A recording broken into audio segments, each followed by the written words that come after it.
বিশ্বনবী তায়েফের জমিনে নির্যাতনের শিকার হলেন। তিনি 3 বার বেহুশ হয়ে গেলেন। হুঁশ ফিরে পাওয়ার পরে নামাজে না দাঁড়িয়ে তিনি কি আল্লাহ দরবারে হাত তুলে দোয়া করতে পারতেন না? আল্লাহ, যারা আমাকে বেহুশ করছে, রক্ত ঝরিয়েছে, আল্লাহ তাদের ধ্বংস করে দেন। এই দোয়া কি নবী করতে পারতেন না? নবী যে 3 বছর জেল খেটেছেন, এটা কি আপনারা জানেন? নবী 3 বছর জেল খেটেছেন শিয়াবে আবি তালিব জায়গার ভিতরে। এখন নবী জেল খেটেছেন, নবীর আলেমেরাও জেল খাটে। কথা বলেন ঠিকই না? কিছু নবীর সুন্নাহ, এটা কিয়ামত পর্যন্ত চলবে। নবীর খাঁটি আশিক উম্মত যারা আছে তারা কখনো হতাশ হবে না। কথা বলেন ঠিকই না? হতাশ হবে কোনো সমস্যা নেই, এটা তো দুনিয়ার সিস্টেম। আর দুনিয়া সিজনুল লিল মুমিনিন, মুমিনদের জন্য দুনিয়াটা হচ্ছে একটা জেলখানা। কথা বলেন ঠিক না বেঠিক? আর কাফিরদের জন্য বালাখানা। কি আর আমায় শান্তিতে আছে। মানে অট্টালিকার পর অট্টালিকা তারা তৈরি করে, কোটি কোটি টাকা তারা মালিক বনে যায়। আর দ্বীনের প্রচার করার অপরাধে শক্ত ফ্লোরের ভিতরে, ঠান্ডার ভিতরে আল্লাহর গোলামেরা শুয়ে থাকে। এরকম রেকর্ড আছে না নাই? এটা কিয়ামত পর্যন্ত চলবে, দুনিয়ার সিস্টেম।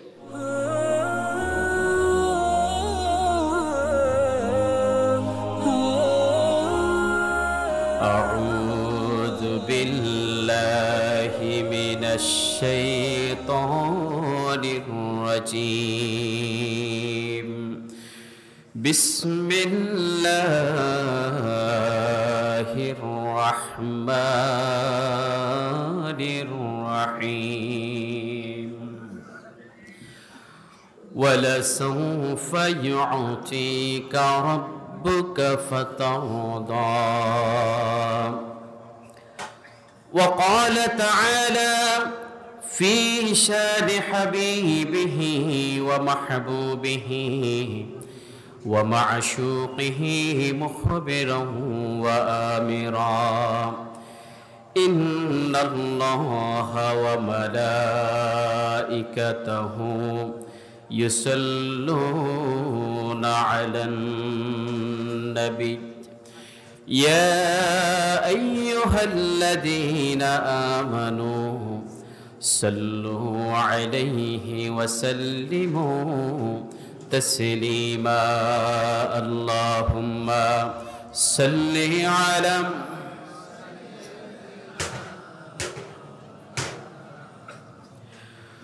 وعلى آل سيدنا ঐতিহ্যবাহী চট্টগ্রাম মিরসরাই উপজেলার অন্তর্গত আবু তোরাব খুরমাওয়ালা গ্রাম নিবাসী জনাব হাজী আব্দুল হক নিজামী সাহেবের উদ্যোগে আজকের বার্ষিক দিনী মাহফিলের সম্মানিত সাহিবে সদর, আজকের মাহফিলের সম্মানিত সভাপতি, বিশিষ্ট আলেমে দ্বীন, শিক্ষাবিদ, ঐতিহ্যবাহী আবু তোরাব ফাজিল ডিগ্রি মাদ্রাসার সম্মানিত অধ্যক্ষ, আমার শ্রদ্ধাভাজন ব্যক্তিত্ব জনাব আলহাজ হযরত মাওলানা শফিকুল ইসলাম নিজামী সাহেব, মঞ্চে উপবিষ্ট আছেন আজকের এই বিশাল মাহফিলের সম্মানিত মূল আয়োজক, যার বাড়ির সামনেই মাহফিলটি অনুষ্ঠিত হচ্ছে, যার একান্ত উদ্যোগেই একটি দিনে মাহফিল বাস্তবায়িত হচ্ছে। মানুষদেরকে দিন শেখানোর জন্য, কোরআন এবং সুন্নাহর মৌলিক কথাগুলো বাস্তবায়নের জন্য, জানানোর জন্য যিনি কষ্ট করে আর্থিক কোরবানি করে এই মাহফিলটি বাস্তবায়ন করছেন, শ্রদ্ধেয় আলহাজ আব্দুল হক নিজামী সাহেব, মঞ্চ উপবিষ্ট সম্মানিত উলামায়ে কেরাম, ইতিমধ্যে আপনাদের মাঝে অত্যন্ত গুরুত্বপূর্ণ নসিহা পেশ করেছেন। ঐতিহ্যবাহী আবু তোরাব ফাজিল মাদ্রাসার সম্মানিত আরবি প্রভাষক এবং আবু তোরাব কেন্দ্রীয় জামে মসজিদের সম্মানিত খতিব, হাজার হাজার আলেমের উস্তাদ হযরত মাওলানা আবু জাফর নিজামী সাহেব, আলোচনা পেশ করেছেন খুরমাওয়ালা জামে মসজিদের সম্মানিত খতিব, আমার সম্মানিত ভাই হযরত মাওলানা জাফরুল্লাহ সাহেব, আলোচনা পেশ করেছেন শেখের তালুক মুহুরিবাড়ি জামে মসজিদের সম্মানিত খতিব হযরত মাওলানা ইসমাইল হোসেন নিজামী সাহেব সহ মঞ্চে উপবিষ্ট সম্মানিত উলামায়ে কেরাম। আমার সামনে উপবিষ্ট আজকের মাহফিলের মূল আকর্ষণ, আল্লাহ পাকের এক কালেমায় বিশ্বাসী প্রিয় তাওহীদি জনতা, বিশ্বনবী সাল্লাল্লাহু আলাইহি ওয়াসাল্লামের এক উম্মাহ, দিনদার, পরহেজগার, মুত্তাকুন, মুসলিহুন, মুমিনুন ভাইরা, সম্মানিত মেহমানবৃন্দ, সম্মানিত যুবক ভাইরা, এই মাইকের আওয়াজ যতটুকু যায়, পর্দার অন্তরালের আমার সম্মানিতা মা এবং বোনেরা, সম্মানিত সুধী মণ্ডলী, আসসালামু আলাইকুম ওয়া রাহমাতুল্লাহি ওয়া বারাকাতুহু। আমরা আল্লাহ সুবহানাহু ওয়া তাআলা দরবার আলিশানে শুকরিয়া আদায় করছি, যিনি আমাদেরকে এরকম একটি দিনী মাজলিসে আসার মতো, বসার মতো তৌফিক এনায়েত করেছেন। আল্লাহ পাকের কালাম থেকে, রাসূলের সুন্নাহ থেকে দু একটি আমলমুখী কথা শোনার তৌফিক দিয়েছেন। আমাদেরকে একটি দিনী মাজলিসে আসার মতো, বসার মতো যে আল্লাহ তৌফিক দিয়েছেন, আলোচনার শুরুতেই আমরা সে মহান আল্লাহ তাআলার দরবার আলিশানে শুকরিয়া আদায় করে উচ্চারণ করছি আলহামদুলিল্লাহ। সকলে আরেকটু জোরে বলি আলহামদুলিল্লাহ। বিশ্বনবী মুহাম্মদ রাসূলুল্লাহ সাল্লাল্লাহু আলাইহি ওয়াসাল্লামের শানে অসংখ্য দরুদ এবং সালাম পেশ করছি, যিনি একটি নষ্ট সমাজকে পরিবর্তন করে কোরআনের ভাষায় লিতুখরিজান নাসা মিনাজ যুলুমাতি ইলান নূর, জাহান্নামের দিকে ধাবমান একটি জাতিকে পরিবর্তন করে জান্নাতের পথ দেখিয়ে দিয়েছেন। আইয়ামে জাহিলিয়াতের সে অজ্ঞতার যুগকে পরিবর্তন করে কোরআনের রঙে রঙিন করে দিয়ে একটি সোনালী সমাজ বিনির্মাণ করেছেন। আমাদেরকে হেদায়েতের পথ তালাশ করার পথ দেখিয়ে দিয়েছেন, অন্ধকার জগৎ থেকে আলোর জগৎ দেখিয়ে দিয়েছেন। আমরা সেই নবী পাকের শানে একবার দরুদ এবং সালাম পেশ করব। সকলে মন থেকে একবার উচ্চারণ করছি সাল্লাল্লাহু আলাইহি ওয়াসাল্লাম। আমরা আল্লাহর কাছে দোয়া করি আমাদের মুরব্বীদের জন্য, যারা এখানে আমরা উপস্থিত আছি। আমাদের অনেকের আত্মীয় স্বজন দুনিয়া থেকে বিদায় নিয়েছেন, যারা কবরস্থানে শুয়ে আছেন, বিশেষ করে এই মাহফিলের সাথে সম্পৃক্ত যে সমস্ত ভাইগুলো আছেন, যিনি আয়োজক এবং যারা সহযোগী, যারা উপস্থিত আছেন, আলোচনা করবেন এবং করেছেন, মেহমান যারা আছেন, আমাদের সকলের আত্মীয় স্বজন যারা অন্ধকার কবরে শায়িত, আল্লাহর কাছে এই মাহফিল থেকে দোয়া করি আল্লাহ যেন তাদের সকলকে মাফ করে দেন। সকল বলি আমিন। সকলের প্রতি রহম করে আল্লাহ যেন মোহব্বত ভালোবাসা দিয়ে জান্নাতের মেহমান হিসেবে কবুল করেন। আমরা আবারও বলছি আমিন। আল্লাহ ওই কবরে আমাদের সকলকে যেতে হবে, এটাতে কোনো সন্দেহ আছে? যাওয়ার আগে আল্লাহ যেন আমাদের সকলকে একটু প্রস্তুতিটুকু নেওয়ার তৌফিক দান করেন, আমিন। সে প্রস্তুতি নেওয়ার আসলে মাধ্যম হলো এরকম দিনী মাহফিলগুলো, মসজিদের মিম্বারগুলো, সাপ্তাহিক জুমার দিনের আলোচনাগুলো এবং দিনী মার্কাজগুলো থেকে যে দিনগুলো শিক্ষা দেওয়া হয় কোরআন এবং সুন্নাহর আলোকে, সেখান থেকে আমরা আমলগুলো শিখব, জানব। সর্বোপরি এখান থেকে শোনার পর, জানার পর আমরা আমাদের আমলের ভিতরে সেটা বাস্তবায়ন করার জন্য চেষ্টা করব ইনশাআল্লাহ।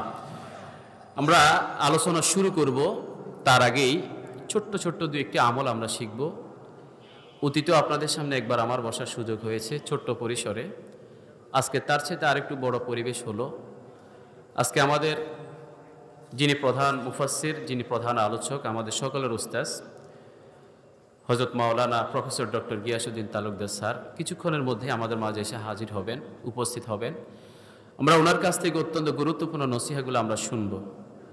তা আমরা ওনাদের অনুসারী হিসেবে, অনুগামী হিসেবে ওনাদের কাছ থেকে আমরা যেগুলো শিখেছি, কোরআন এবং সুন্নাহ থেকে যেগুলো আমরা জেনেছি, যতটুকু সম্ভব সেখান থেকেই আমরা কিছু কথা বলার চেষ্টা করব আমলমুখী। এখন থেকে 1 ঘন্টার মতো সময় পরবর্তী আপনারা যারা এখানে আছেন একটু দেবেন তো ইনশাআল্লাহ? সবাই দেবেন? একটু অ্যাক্টিভিটি দরকার, সবাই একটু হাত তুলে বলেন দেবেন তো ইনশাআল্লাহ? 3 বার তাকবীর দেই, লিল্লাহে তাকবীর, লিল্লাহে তাকবীর, লিল্লাহে তাকবীর। আলহামদুলিল্লাহ। আমরা সব সময় আমাদের উঠতে বসতে চলতে ফিরতে সব সময় আমরা আমাদের মুখের ভিতরে যে শব্দটা উচ্চারণ করব সেটা হলো আস্তাগফিরুল্লাহ। সবাই বলেন। নামাজ যখন শেষ করব সালাম ফিরিয়ে জোরে একবার বলবো আল্লাহু আকবার। এরপর আমরা 3 বার পড়ব ইস্তিগফার, আস্তাগফিরুল্লাহ, আস্তাগফিরুল্লাহ, আস্তাগফিরুল্লাহ। এটা প্রথমত আল্লাহর কাছে ক্ষমা প্রার্থনা, আমার নিজের জীবনের গুনাহগুলোকে সামনে রেখে। এমন কেউ কি আমরা আছি যারা বুকে হাত দিয়ে বলতে পারবো আমার জীবনে কোনো গুনাহ নাই? আমরা কেউ আছি? গুনাহ ছাড়া কোনো মানুষ, শুধু আল্লাহ রসুল সাল্লাল্লাহু আলাইহি ওয়াসাল্লাম ওনার জিন্দেগিতে কোনো গুনাহ নাই। সুবহানাল্লাহ বলেন।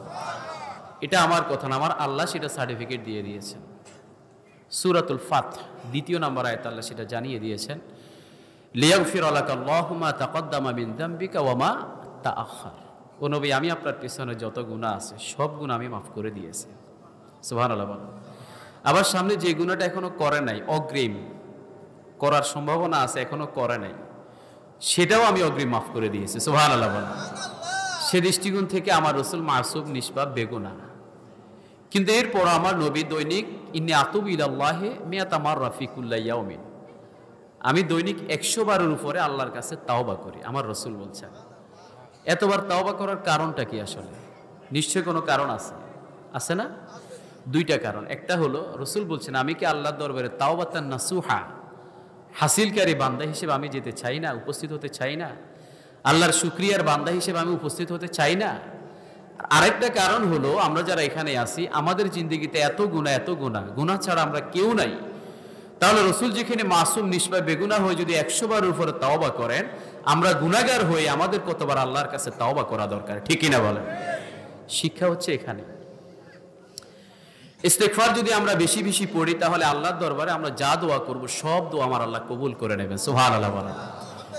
এটার এক্সাম্পল হচ্ছে, উদাহরণ হচ্ছে, আমাদের সমাজে 4টা মাযহাব প্রচলিত। একটি হলো হানাফি, মালিকি, শাফিঈ এবং হাম্বলি। হাম্বলি মাযহাবের মুসান্নিফ, প্রণেতা হযরত ইমাম আহমদ ইবনে হাম্বল রাহিমাহুল্লাহ। তিনি তার মাকাসিদুশ শরিয়া, শরীয়তের বিভিন্ন বিধিবিধানগুলো বা শরীয়তের বিভিন্ন নীতিমালাগুলো, নিয়ম কানুনগুলো তৈরি করার জন্য হাদিসের শরণাপন্ন হন। হাদিস থেকে সেগুলো গবেষণা করে সেগুলো শরীয়তের বিষয়গুলো নির্ধারণ করেন। এই সহিহ হাদিসগুলো সংগ্রহ করার জন্য ইমাম আহমদ ইবনে হাম্বল বিভিন্ন এলাকা সফর করেন। একবার এক এলাকা সফর করলেন, সেখানে যাওয়ার পরে এরকম রাত্রি হয়ে যায়, একটা মসজিদে তিনি ঢুকলেন। ঢুকার পরে তার ইচ্ছা হলো সলাতুল ফজর জামাতের সাথে আদায় করে তিনি সেখান থেকে বের হবেন, আর ফাঁকে সারা রাত বিশ্রামটা মসজিদে হয়ে যাবে। কিন্তু আমাদের সমাজে মসজিদগুলো রাত্রিবেলা বন্ধ থাকে নাকি খোলা থাকে? খোলা থাকলে মসজিদের ভিতরে ফ্যান, লাইট যা আছে এগুলো থাকবে? এমনিতে না আমাদের সময় জুতা চুরি হয়, কথা বলে, ঠিক না? তো রাত্রিবেলা খোলা থাকলে তো আরো বিপদ, সব নিয়ে যাবে। চোরে ধর্মের কাহিনী শুনে না, ঠিক না? তিনি চাইলেন রাত্রিবেলা সেখানে থাকতে। মসজিদের যিনি দায়িত্বপ্রাপ্ত ছিলেন তিনি বললেন, আমাদের এখানে রাত্রে বাইরের কোনো মানুষের ঘুমানোর সুযোগ নাই। আবার ওনাকে চিনেও নাই, বের করে দিয়েছেন। তিনি মসজিদ থেকে বেরিয়ে রাস্তার অপোজিটে একটা সাহেব আল খুবস শাবাব, একজন যুবক রুটিওয়ালা, যিনি রুটি বানান, আমাদের গ্রামে আছে না তুন্দলের রুটি, হ্যাঁ ওরকম বানায়, তার কাছে গিয়ে বসলেন। উদ্দেশ্য হলো রাত্রিকালীন সময়টাও কাটাবেন আর আগুনের তাপটাও গায়ের ভিতরে লাগাবেন। তিনি যখন বসলেন, দেখলেন সামনে যে রুটিওয়ালা রুটি বানায়, তিনি প্রত্যেকটা মোমেন্টে, প্রত্যেকটা সেকেন্ডে মুখের ভিতরে তিনি শুধু উচ্চারণ করেন আস্তাগফিরুল্লাহ। সুবহানাল্লাহ বলেন। হযরত ইমাম আহমদ ইবনে হাম্বল খেয়াল করলেন একজন রুটিওয়ালা মুখের ভিতরে শুধু উচ্চারণ করেন আস্তাগফিরুল্লাহ, আস্তাগফিরুল্লাহ, আস্তাগফিরুল্লাহ। জিজ্ঞেস করলেন, ও রুটিওয়ালা ভাই, তুমি কেন এতবার ইস্তেগফার পড়ো, কারণটা কি?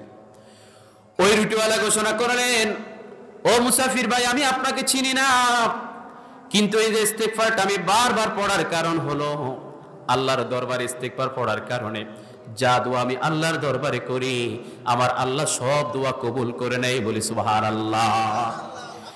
ইমাম আহমদ ইবনে হাম্বল আশ্চর্য হয়ে গেলেন, তুমি যা দোয়া করো সব দোয়া বুঝি আল্লাহ কবুল করে নেয়? ওই রুটিওয়ালা তখন বললেন, হ্যাঁ, এখন পর্যন্ত যা দোয়া করলাম আমার আল্লাহ তাআলা সব দোয়া কবুল করে নিয়েছেন, কিন্তু আমার জানা মতে একটা দোয়া এখনো আল্লাহ তাআলা কবুল করে নাই। জোরে বলি আল্লাহু আকবার। হযরত ইমাম আহমদ ইবনে হাম্বল জিজ্ঞেস করলেন, আমি কি শুনতে পারি কোন দোয়াটা তোমার এখনো কবুল হয় নাই?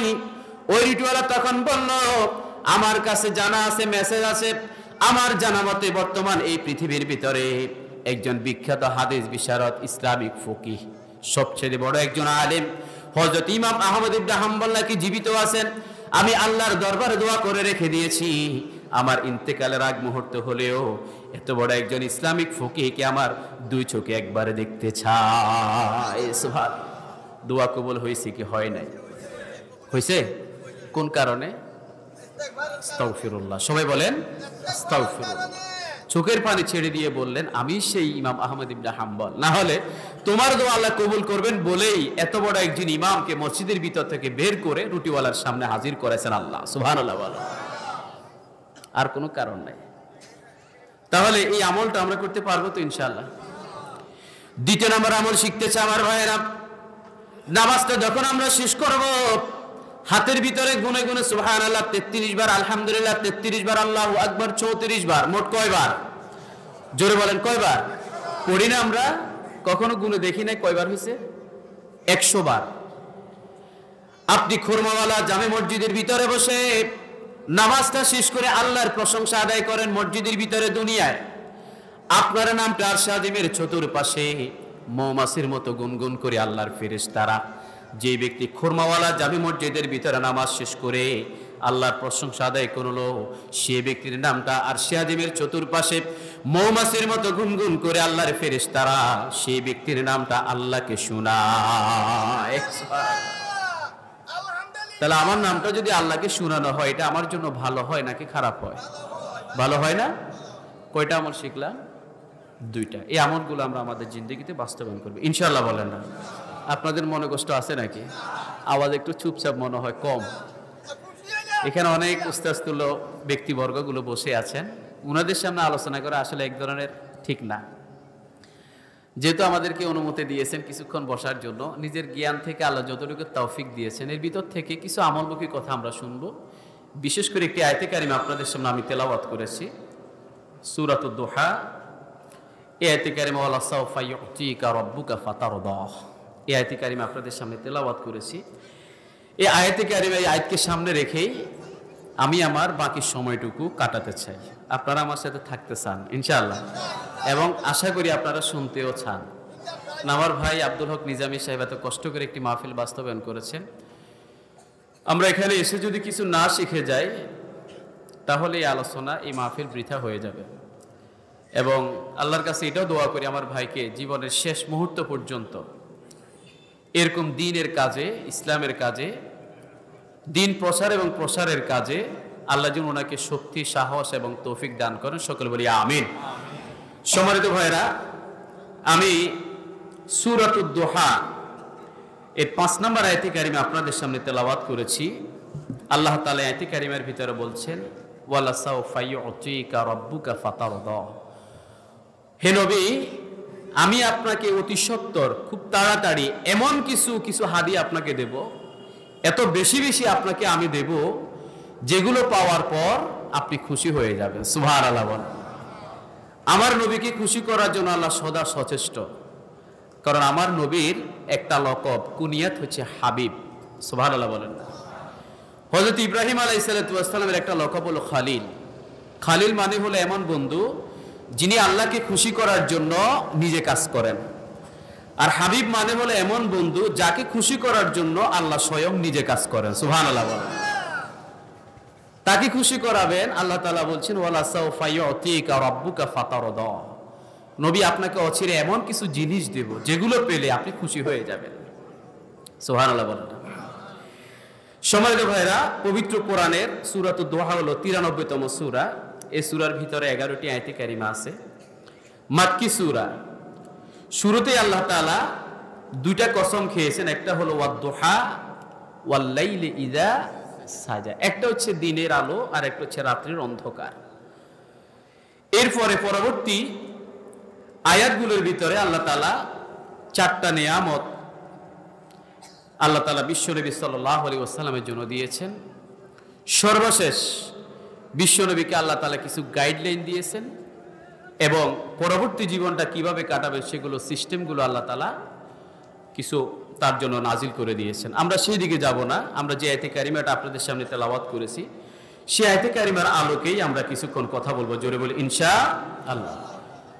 মূলত আমার নবীর বিভিন্ন কারণে মনটা খুব খারাপ। কি কারণ? নবী করিম সাল্লাল্লাহু আলাইহি ওয়াসাল্লামের উপরে কোন কোন বর্ণনা এসেছে 15 দিন, আবার কোন কোন বর্ণনা এসেছে 1 মাস, 45 দিন, এভাবে বিভিন্ন সময়গুলো মানে উল্লেখ আছে যে এতদিন পর্যন্ত আমার নবীর উপরে ওহী আসাটা বন্ধ ছিল। সবচেয়ে বেশি গ্রহণযোগ্য মতামত হলো 15 দিন বিশ্ব নবীর উপরে ওহী আসাটা বন্ধ ছিল। এখন বন্ধ আসার কারণ নবী জানেন না। না আসার কারণে আবু লাহাবের স্ত্রী উম্মে জামিল নবীর সামনে এসে আক্রমণাত্মক ভঙ্গিতে সেই মহিলা বলে, ইন্না শাইতানাকা কাত্তারাক, ও মুহাম্মদ, তোমার কাছে যে শয়তানটা আসতো সে এখন আর আসে না। নাউজুবিল্লাহ বলেন। নবীর কাছে কি আসতো? জিবরিল আমিন ওহী নিয়ে আসতেন। উম্মে জামিলের কাছে হলো সেটা হলো নাকি শয়তান। এই উম্মে জামিল এমন একজন মহিলা যে বিশ্বনবী সাল্লাল্লাহু আলাইহি ওয়াসাল্লাম যখন আল্লাহর পক্ষ থেকে আদিষ্ট হলেন, ওয়া আনদির আশিরাতাকাল আকরাবিন, আপনি আপনার নিকটাত্মীয় যারা আছে তাদের কাছে এই দ্বীনের প্রচার পৌঁছে দেন। সূরাতুল হিজরের ভিতরে আল্লাহ তাআলা বলছেন, ফাসদা বিমা তুমার ওয়া আরিদ আনিল মুশরিকিন ইন্না কাফাইনাকাল মুস্তাহজিইন। জোরে বলি আল্লাহু আকবার। মুশরিকরা যদি অপছন্দ করে, আপনি কালেমার দাওয়াত দান থেকে এক চুল পরিমাণ বিচ্যুত হবেন না। কথা বলেন ঠিক না? যদি আপনার সামনে যদি কেউ বেয়াদবি করে, কালেমার দাওয়াত দিতে গিয়ে, কালেমার মেহনত করতে গিয়ে, কোরআনের বাণী প্রচার করতে গিয়ে আপনাকে যারা কষ্ট দেয়, আপনার বিপক্ষে অবস্থান নেয়, আপনার সাথে যারা বেয়াদবি করে, আপনার পক্ষে তাদের উপরে প্রতিশোধ নেওয়ার জন্য আমি আল্লাহ যথেষ্ট। সুবহানাল্লাহ বলা। সান্ত্বনা দিচ্ছেন কে? নবী 15 দিন ওহী নাজিল হয় নাই, নবীর মনটা খারাপ। মহান আল্লাহ তাআলা এই সূরাটা নাজিল করে দিয়ে, সূরাতুদ দোহা, কোন সূরা বলেন? সূরাতুদ দোহা আল্লাহ তাআলা নাজিল করে দিয়ে নবীর মনকে শান্ত করে দিয়েছে। সুবহানাল্লাহ বলেন। উম্মে জামিল এসে বিশ্ব নবীকে বলে, ও মুহাম্মদ, ইন্না শাইতানাকা ক্বাদ তারাক, যে শয়তানটা তোমার কাছে আসতো সে কি এখন আর আসে না?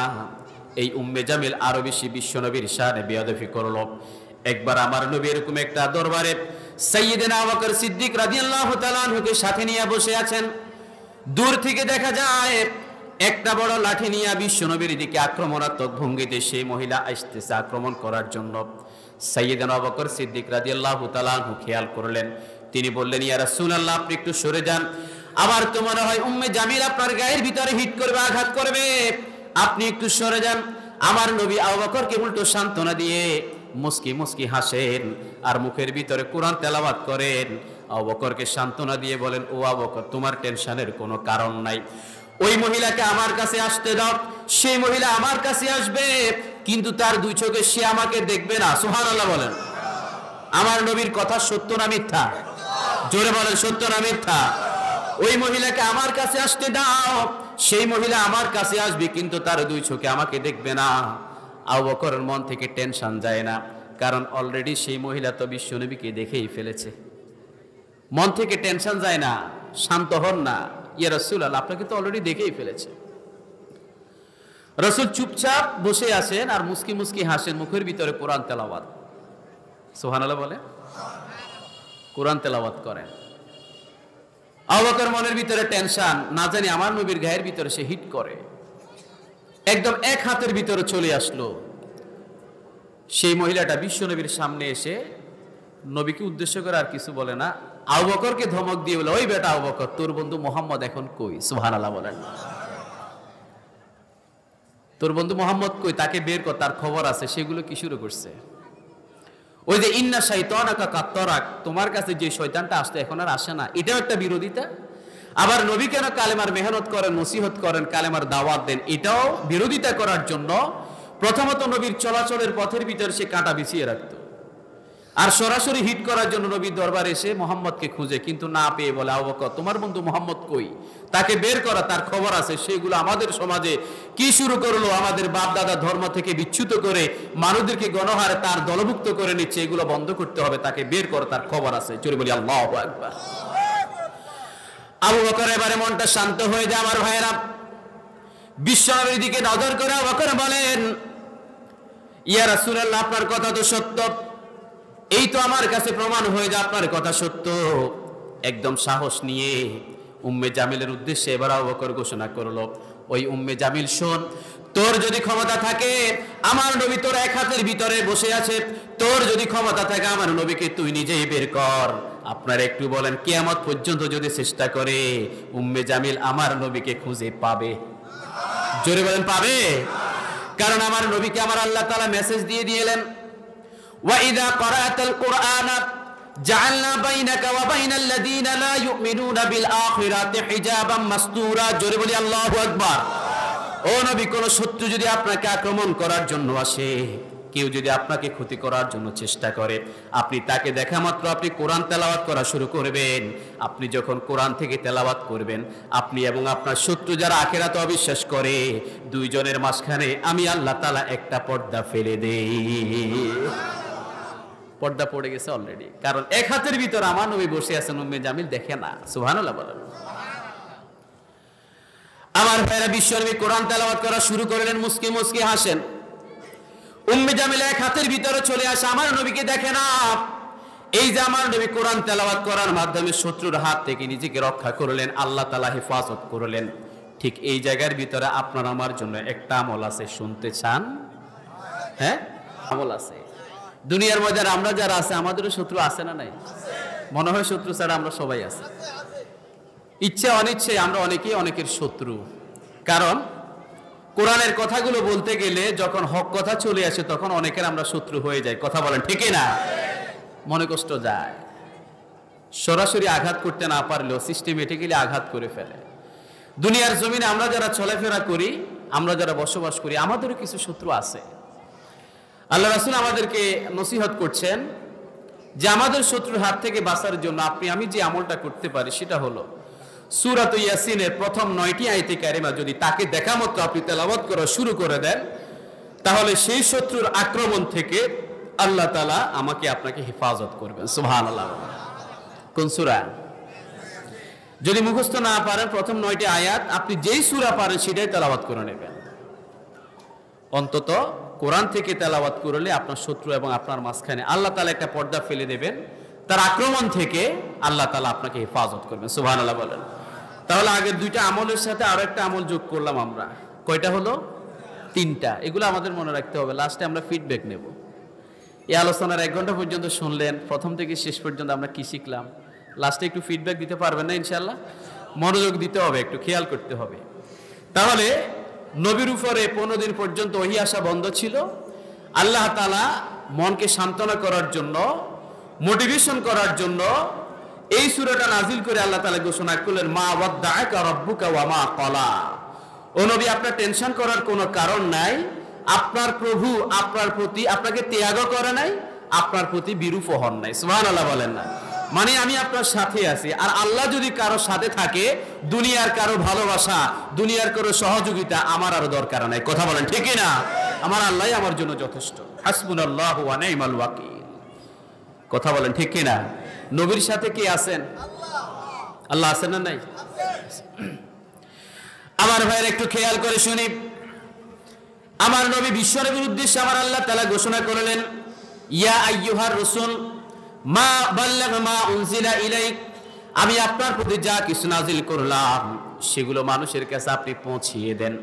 আমার নবী সাল্লাল্লাহু আলাইহি ওয়াসাল্লাম যখন এই আদেশের নির্দেশনা পেলেন, এই হুকুম যখন তিনি পেলেন, সাফা পাহাড়ের পাদদেশে দাঁড়িয়ে তিনি ঘোষণা করলেন, ইয়া সবাহ, ইয়া সবাহ। এটা হলো আরবের তৎকালীন যুগের বিপদধ্বনি, বিপদ ঘণ্টা। এই শব্দ যখন উচ্চারণ করে কেউ কাউকে ডাকতো, তখন বোঝা গেল নিশ্চয় আমাদের জন্য কোনো বিপদ। সুবহানাল্লাহ বলেন। সবাই ওই পাহাড়ের গোড়ায় অপেক্ষা করলো। বিশ্বনবী বলেন, আমি আজকে থেকে মুহাম্মদ ইবনে আব্দুল্লাহ নই, আজকে থেকে আমি হলাম মুহাম্মাদুর রাসূল। সবাই বলেন মুহাম্মাদুর রাসূলুল্লাহ।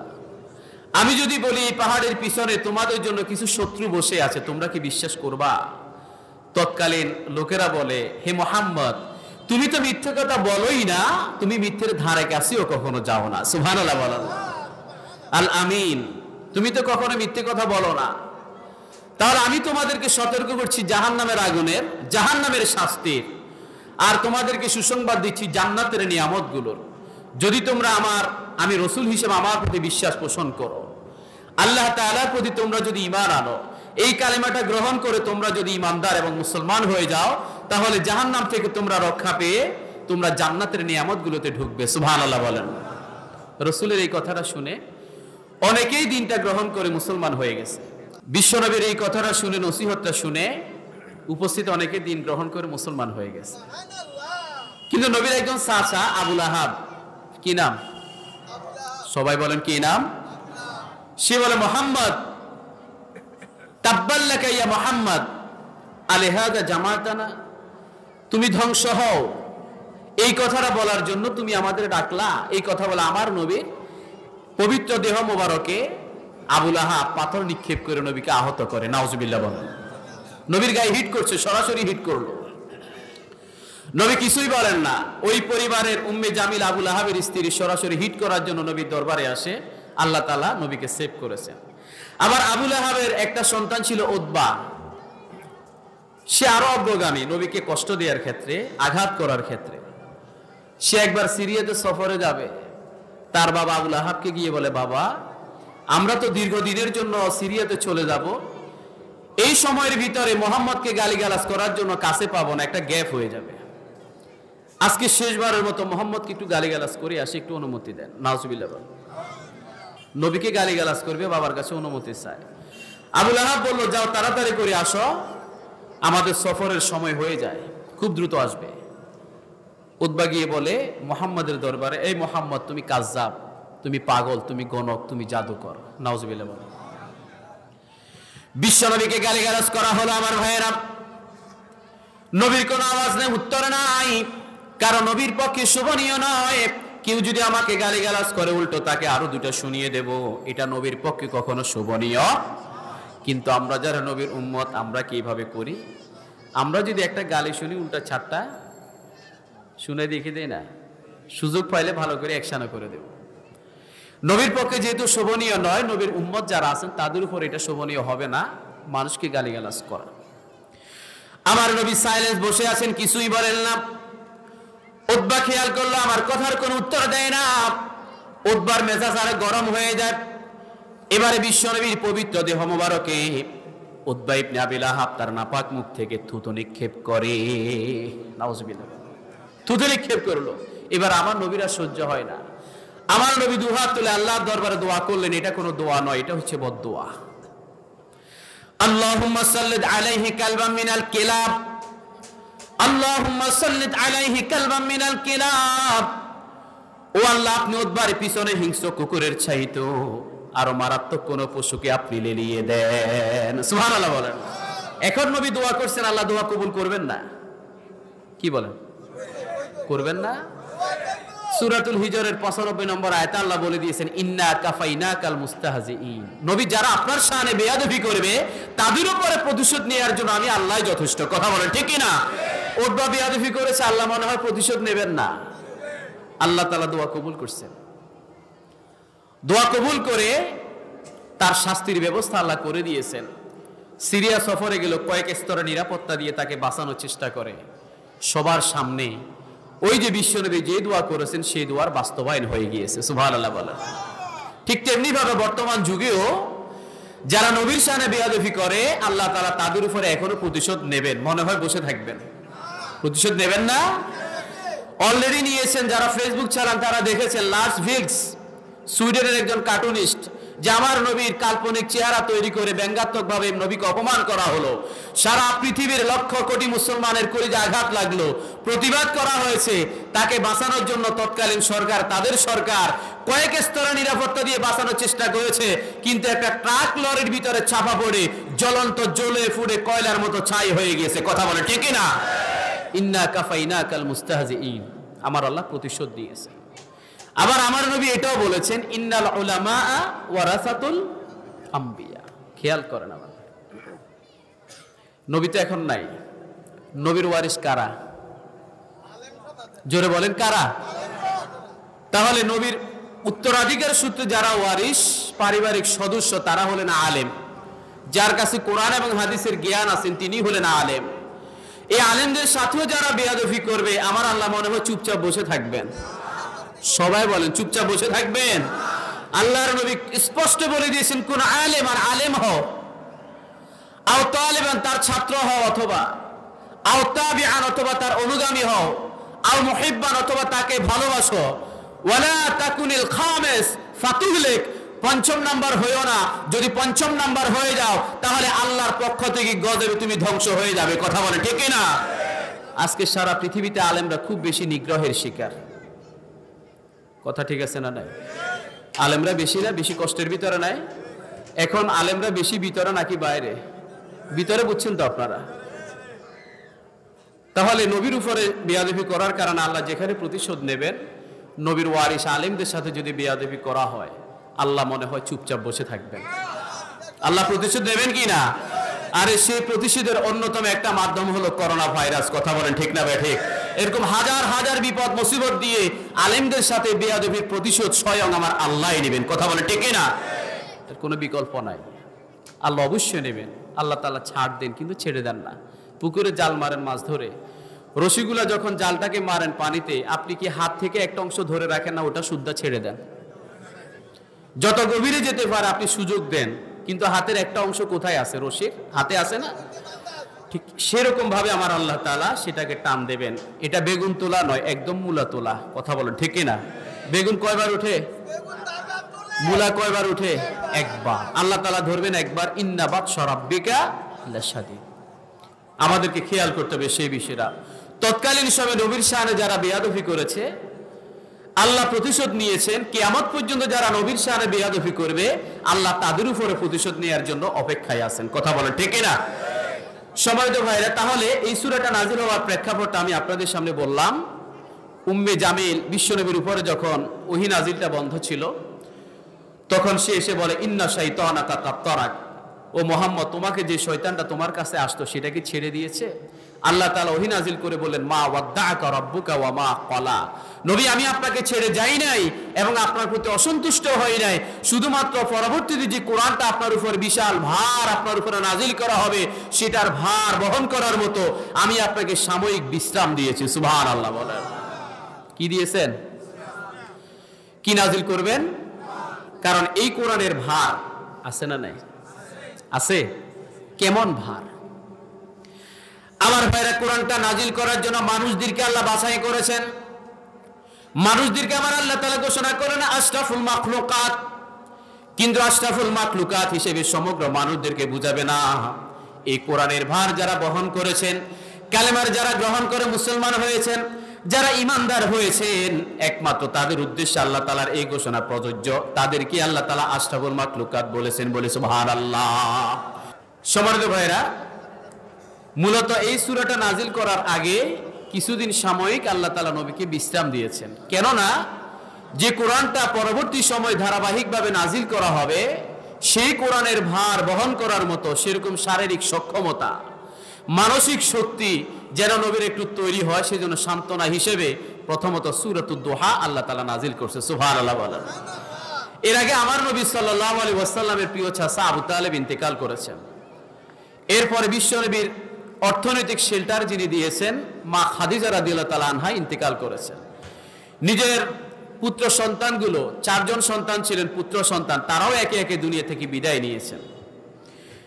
এই অবস্থার ভিতরে তিনি যখন দিন প্রচার এবং প্রসার করেন, মক্কার লোকেরা বিশ্বনবী সাল্লাল্লাহু আলাইহি ওয়াসাল্লামকে বিভিন্নভাবে কষ্ট দিতে লাগলো। বিভিন্ন ধরনের অপবাদ, অপপ্রচার, গালিগালাজ, কষ্ট দেয় এবং তার সাহাবীদেরকে দুনিয়া থেকে শহীদ পর্যন্ত করে দেওয়া হচ্ছে। জোরে বলি আল্লাহু আকবার। এর ভিতর আবার 15 দিন পর্যন্ত ওহী আসাটা বন্ধ থাকার কারণে স্বাভাবিকভাবে নবীর মনটা খারাপ হয়ে গেছে। আল্লাহ তাআলা এই সূরাটা নাজিল করে দিয়ে আমার নবীর মনকে সান্ত্বনা করে দিয়েছেন। সুবহানাল্লাহ। টেনশন ফ্রি করে দিয়েছেন। মূলত আমার ভাইয়েরা, বিশ্বনবীর ভবিষ্যতে যে কোরআনের বাণী বহন করবেন, ভবিষ্যৎ যে কোরআনের বাণী বিশ্বনবীর উপরে নাজিল করা হবে, সেই কোরআনের ভার বহন করার মতো আমার নবীকে শক্তিশালী করার জন্য, সক্ষম করার জন্য আমার আল্লাহ তাআলা 15 দিন পর্যন্ত ওহী নাজিল বন্ধ রেখেছেন। জোরে বলি আল্লাহু আকবার। এই কোরআনের ভারটা কেমন আমার ভাইয়েরা? এই কোরআনটা যদি দুনিয়ার জমিনে কোনো পাহাড়ের উপরে নাজিল হতো, ওই পাহাড়টা সেই কোরআনের ভার সহ্য করতে না পারে জ্বলে পুড়ে ছারখার হয়ে যেত। কোনো গাছ সেটাকে সহ্য করতে পারত না। মানুষ ব্যতীত অন্য কোনো মাখলুকাত সেটাকে সহ্য করতে পারবে না। কারণ সূরাতুল হাশরের ভিতরে আমার আল্লাহ সেটা প্রমাণ দিয়ে দিয়েছেন। লাউ আনসালনা হাযাল কুরআনা আলা জাবালিন লারাআইতাহু খাশিআম মুতাসাদ্দিআম মিন খাশিয়াতিল্লাহ। জোরে বলি আল্লাহু আকবার। এই কোরআনটাকে যদি কোনো পাহাড়ের উপরে নাজিল করা হতো, ভয়ে কম্পমান হয়ে সেই পাহাড়টা জ্বলে পুড়ে ছারখার হয়ে যেত, ছিন্ন বিচ্ছিন্ন হয়ে যেত। একমাত্র মানুষদের দ্বারাই সম্ভব কোরআনের ভার বহন করার ক্ষমতা। সেই জন্য আল্লাহ তাআলা কোরআনকে নাজিল করার জন্য আমাদের মতো মানুষদেরকে বাছাই করেছেন। বলি সুবহানাল্লাহ। কিন্তু আমার নবী যদিও নিজেকে ঘোষণা করলেন আনা বাশারুম মিসলুকুম, আমি তোমাদের মতো একজন মানুষ, আবার আমাদের সাধারণ মানুষদের মতো তাকে আবার মনে করলে হবে না। তিনি সাধারণ নয়, তিনি এক্সট্রা অর্ডিনারি একজন মানুষ, বলি সুবহানাল্লাহ।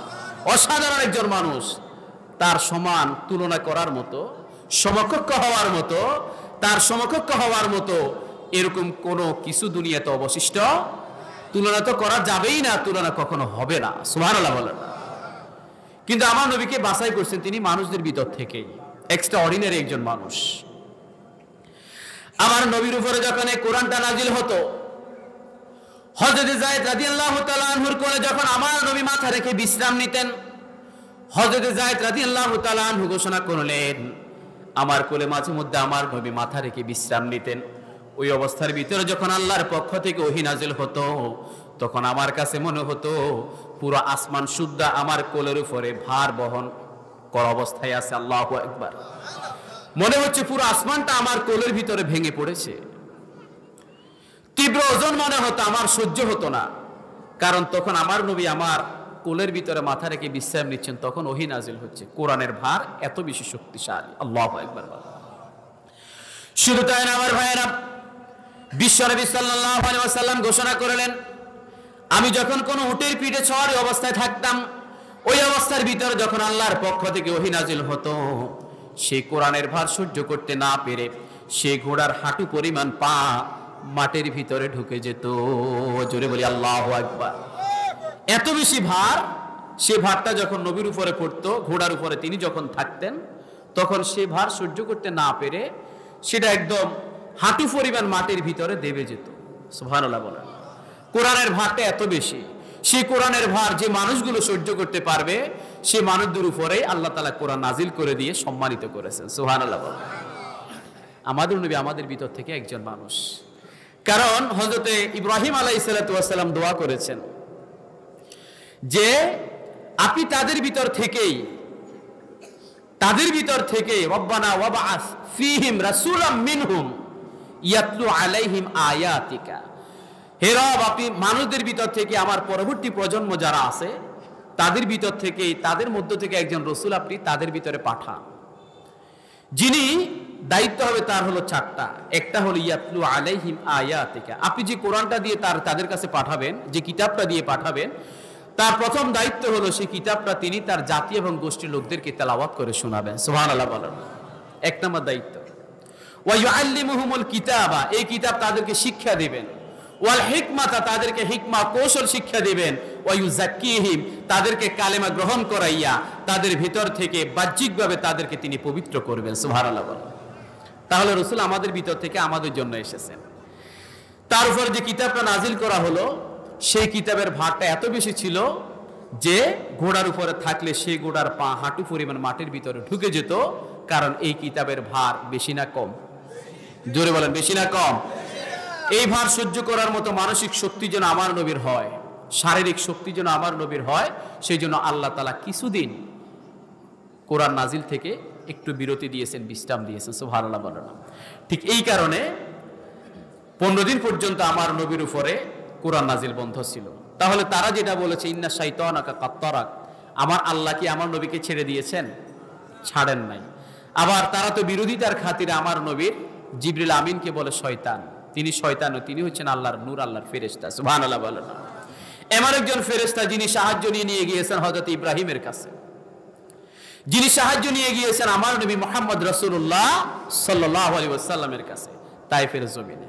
কথা বলেন ঠিক কিনা? তাকে বলা হয় শয়তান। জোরে বলি নাউযুবিল্লাহ। সম্মানিত ভাইরা, আসুন আমরা আমাদের মূল আলোচনার ভিতরে চলে যাই।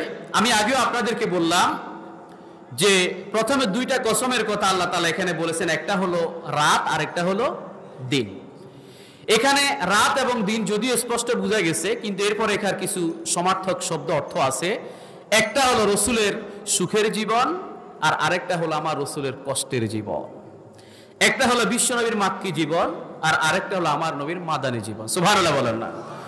একটা হলো রাত্রিবেলা, আরেকটা হলো দিনের বেলা। একটা হলো রসুলের সুখের সময়, আর আরেকটা হলো বিশ্বনবীর কষ্টের সময়। কারণ ইন্না মাআল উসরি ইউসরা, দুঃখের পরেই সুখ আমার আল্লাহ বলে দিয়েছেন। এই দুইটা সময়ের কসম খেয়ে আল্লাহ তাআলা যে আয়াতে কারিমাগুলো নাজিল করলেন এর ভিতরে অন্যতম যেটা, সেটা হলো ওয়ালা সাউফা ইউতিকা রাব্বুকা ফাতারদা। ও নবী, আমি অচিরে আপনাকে এমন কিছু নিয়ামত দিয়ে ভরপুর করে দেব, আপনাকে এত বেশি সুসংবাদ আমি দিয়ে দেব, যে সুসংবাদগুলো পেলে, যে নিয়ামতগুলো পেলে, যে খুশির খবরগুলো পেলে আপনি সবচেয়ে বেশি দুনিয়াতে খুশি হয়ে যাবেন। সুবহানাল্লাহ বলুন। রসুলকে খুশির খবর শোনানোর অন্যতম মাধ্যম হলো মাত্র 23 বছরের ব্যবধানে বিশ্বনবীকে একটি ইসলামিক খেলাফত ব্যবস্থার রাষ্ট্রপ্রধান আল্লাহ তাআলা বানাবেন। সুবহানাল্লাহ বলেন না? আর এই জন্যই আল্লাহ তাআলা দুনিয়াতে মানুষদেরকে পাঠিয়েছেন। ঠিক আছে কিনা বলেন? আল্লাহ তাআলা দুনিয়াতে খলিফা হিসেবে রসুলকে পাঠাইছেন। খলিফার দায়িত্ব হলো দুনিয়াতে আল্লাহর বিধান জমিনে বাস্তবায়ন করা, আল্লাহর সাহায্য নিয়ে সেই বিধান বাস্তবায়ন করা, আল্লাহর এই কোরআনের বাণী মানুষদের কাছে পৌঁছানো। যত বাধা বিপত্তি থাকুক সেটার ভিতরে আটকে থাকার কোনো সুযোগ, সামনের দিকে এগিয়ে যেতে হবে। আমার ভাইরা একটু খেয়াল করে শুনি, আল্লাহ রাব্বুল আলামিন বিশ্বনবীকে কেমন ভাবে খুশি করাইলেন। বিশ্বনবী যখন প্রকাশ্য দাওয়াত দেওয়া শুরু করলেন, মক্কার লোকেরা আমার নবীর গায়ের ভিতরে আঘাত করা শুরু করলো। বিশ্বনবীর সাহাবীদেরকে দুনিয়া থেকে শহীদ করে দেয়া হলো, বিশ্বনবীর সাহাবীদেরকে আহত করা শুরু করলো।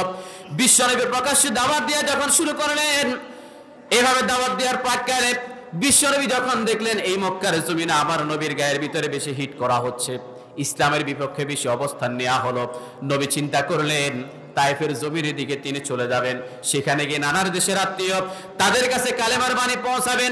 এই চিন্তা করেন আমার নবী তায়েফের জমিনে যখন কোরআনের বাণী প্রচার করার জন্য গেলেন, সেখানে গিয়ে তিনি 3 জন ভাই, একটা ঘরের মালিক, সেই বাড়ির ভিতরে মেহমান হলেন। সেই 3 জন ভাইকে যখন কালেমার দাওয়াত দেওয়া শুরু করলেন, একজন ভাই ছিল হাবিব, সে বলে মুহাম্মদ তুমি যদি সত্যিকারের নবী হও, তুমি যদি আল্লাহর সত্যিকারের খাঁটি নবী হও, তাহলে কাবার গিলাফের কিছু অংশ ছিঁড়ে আমাদের কাছে নিয়ে আসো, তাহলে বিশ্বাস করব। জোরে বলি নাউজুবিল্লাহ। আমার নবীর তখন এত ক্ষমতা হয় নাই যে কাবার গিলাফ ছিঁড়তে যাবেন। সে ব্যক্তি মনে মনে এটাই আশা করে মুহাম্মদ যখন কাবার গিলাফ ছিঁড়ার জন্য যাবে, ওই মক্কার লোকেরা তার গায়ের ভিতর আঘাত করবে, এটাই সে মূলত চায়। জোরে বলি নাউজুবিল্লাহ। আমার নবী হতাশ হয়ে গেলেন। দ্বিতীয় নাম্বার ভাই ছিল মাসউদ, তার কাছে গিয়ে যখন কালেমার বাণী প্রচার করা শুরু করলেন, ওই মাসউদ তখন বলে ও মুহাম্মদ, তোমাদের এলাকার ভিতর বুঝি আল্লাহ তোমার মতো গরিবকে খুঁজে পেয়েছে, তোমার মতো ইয়াতিমকে বুঝি আল্লাহ তাআলা খুঁজে পাইল নবুয়ত দেওয়ার জন্য, তোমাদের এলাকায় কি কোনো বংশধরা কোনো মানুষকে আল্লাহ খুঁজে পায় নাই? মূলত বিশ্বনবী যে এতিম সেই বেটা জানতো, নবীকে ইনসাল্ট করার জন্য, অপমান করার জন্য এই কথাটা বলে, মূলত সেই ব্যক্তি দিনটা গ্রহণ করবে না। কথা বলেন ঠিক কিনা? মূলত এটাই কারণ। 3 নম্বর ভাই ইয়ালাইল, তাফসীর ইবনে কাসিরে এসেছে ইয়ালাইল। সে ব্যক্তির কাছে যখন নবী কালেমার দাওয়াত দেওয়া শুরু করলেন, এখনো বলেন নাই, তার আগেই সেই ব্যক্তি কানে আঙ্গুল দিয়ে দিয়েছে। মুহাম্মদ তুমি একদম সাইলেন্ট, চুপ, কোনো আওয়াজ করবে না। নবী বলেন আমি যেটা বলতে চাই সেটা আগে শোনো। সেই ব্যক্তি বলে তোমার কথা শুনলে আমার 2 দিকে বিপদ। কয় দিকে বুঝতেছেন আপনারা? একটা হলো তোমার সত্য ধর্ম যখন আমার কানে আসবে আমাকে গ্রহণ করে ফেলতে হবে, আর গ্রহণ করার পরে তুমি যেরকম দেশ থেকে বিতাড়িত হয়ে এখানে এসে মার খেয়ে এখানে আসলে এখানেও মার খাচ্ছ, ঠিক তেমনি ভাবে আমিও আমার গোত্রের লোকদের হাতে মার খাবো। নাউজুবিল্লাহ বলেন। আবার তোমার সত্য ধর্মের কথাটা যদি শোনার পরে যদি আমি না গ্রহণ করি, তাহলে আল্লাহর হাতেও মার খাবো। মানে মূলত সে দিনটা গ্রহণ করবে না। নবী হতাশ হয়ে গেলেন, রাস্তায় বেরিয়ে পড়লেন কালেমার দাওয়াত দেওয়ার জন্য। বের হওয়ার পরে তায়েফের লোকেরা বিশ্বনবীর পিছনে ছোট্ট ছোট বাচ্চাগুলোকে লেলিয়ে দিল, তাদের তরুণ কৃষক যুবক যারা আছে তাদেরকে লেলিয়ে দিল, যাও মুহাম্মদ নামে পাগলটাকে দুনিয়া থেকে নিশ্চিহ্ন করে দাও। পাথর মেরে মেরে আঘাত করে করে আমার নবীকে জর্জরিত করে দেওয়া হয়। আমার নবীর শরীরে রক্তগুলো ঝরে। বিশ্বনবী পাগড়ি মোবারকটুকু খুলে সে রক্তগুলো যখন মুছেন, সঙ্গে ছিলেন হযরতে যায়েদ, কি নাম? তিনি বললেন ইয়া রাসূলুল্লাহ, রক্তগুলো কেন আপনি মাটির ভিতরে পড়তে দেন না?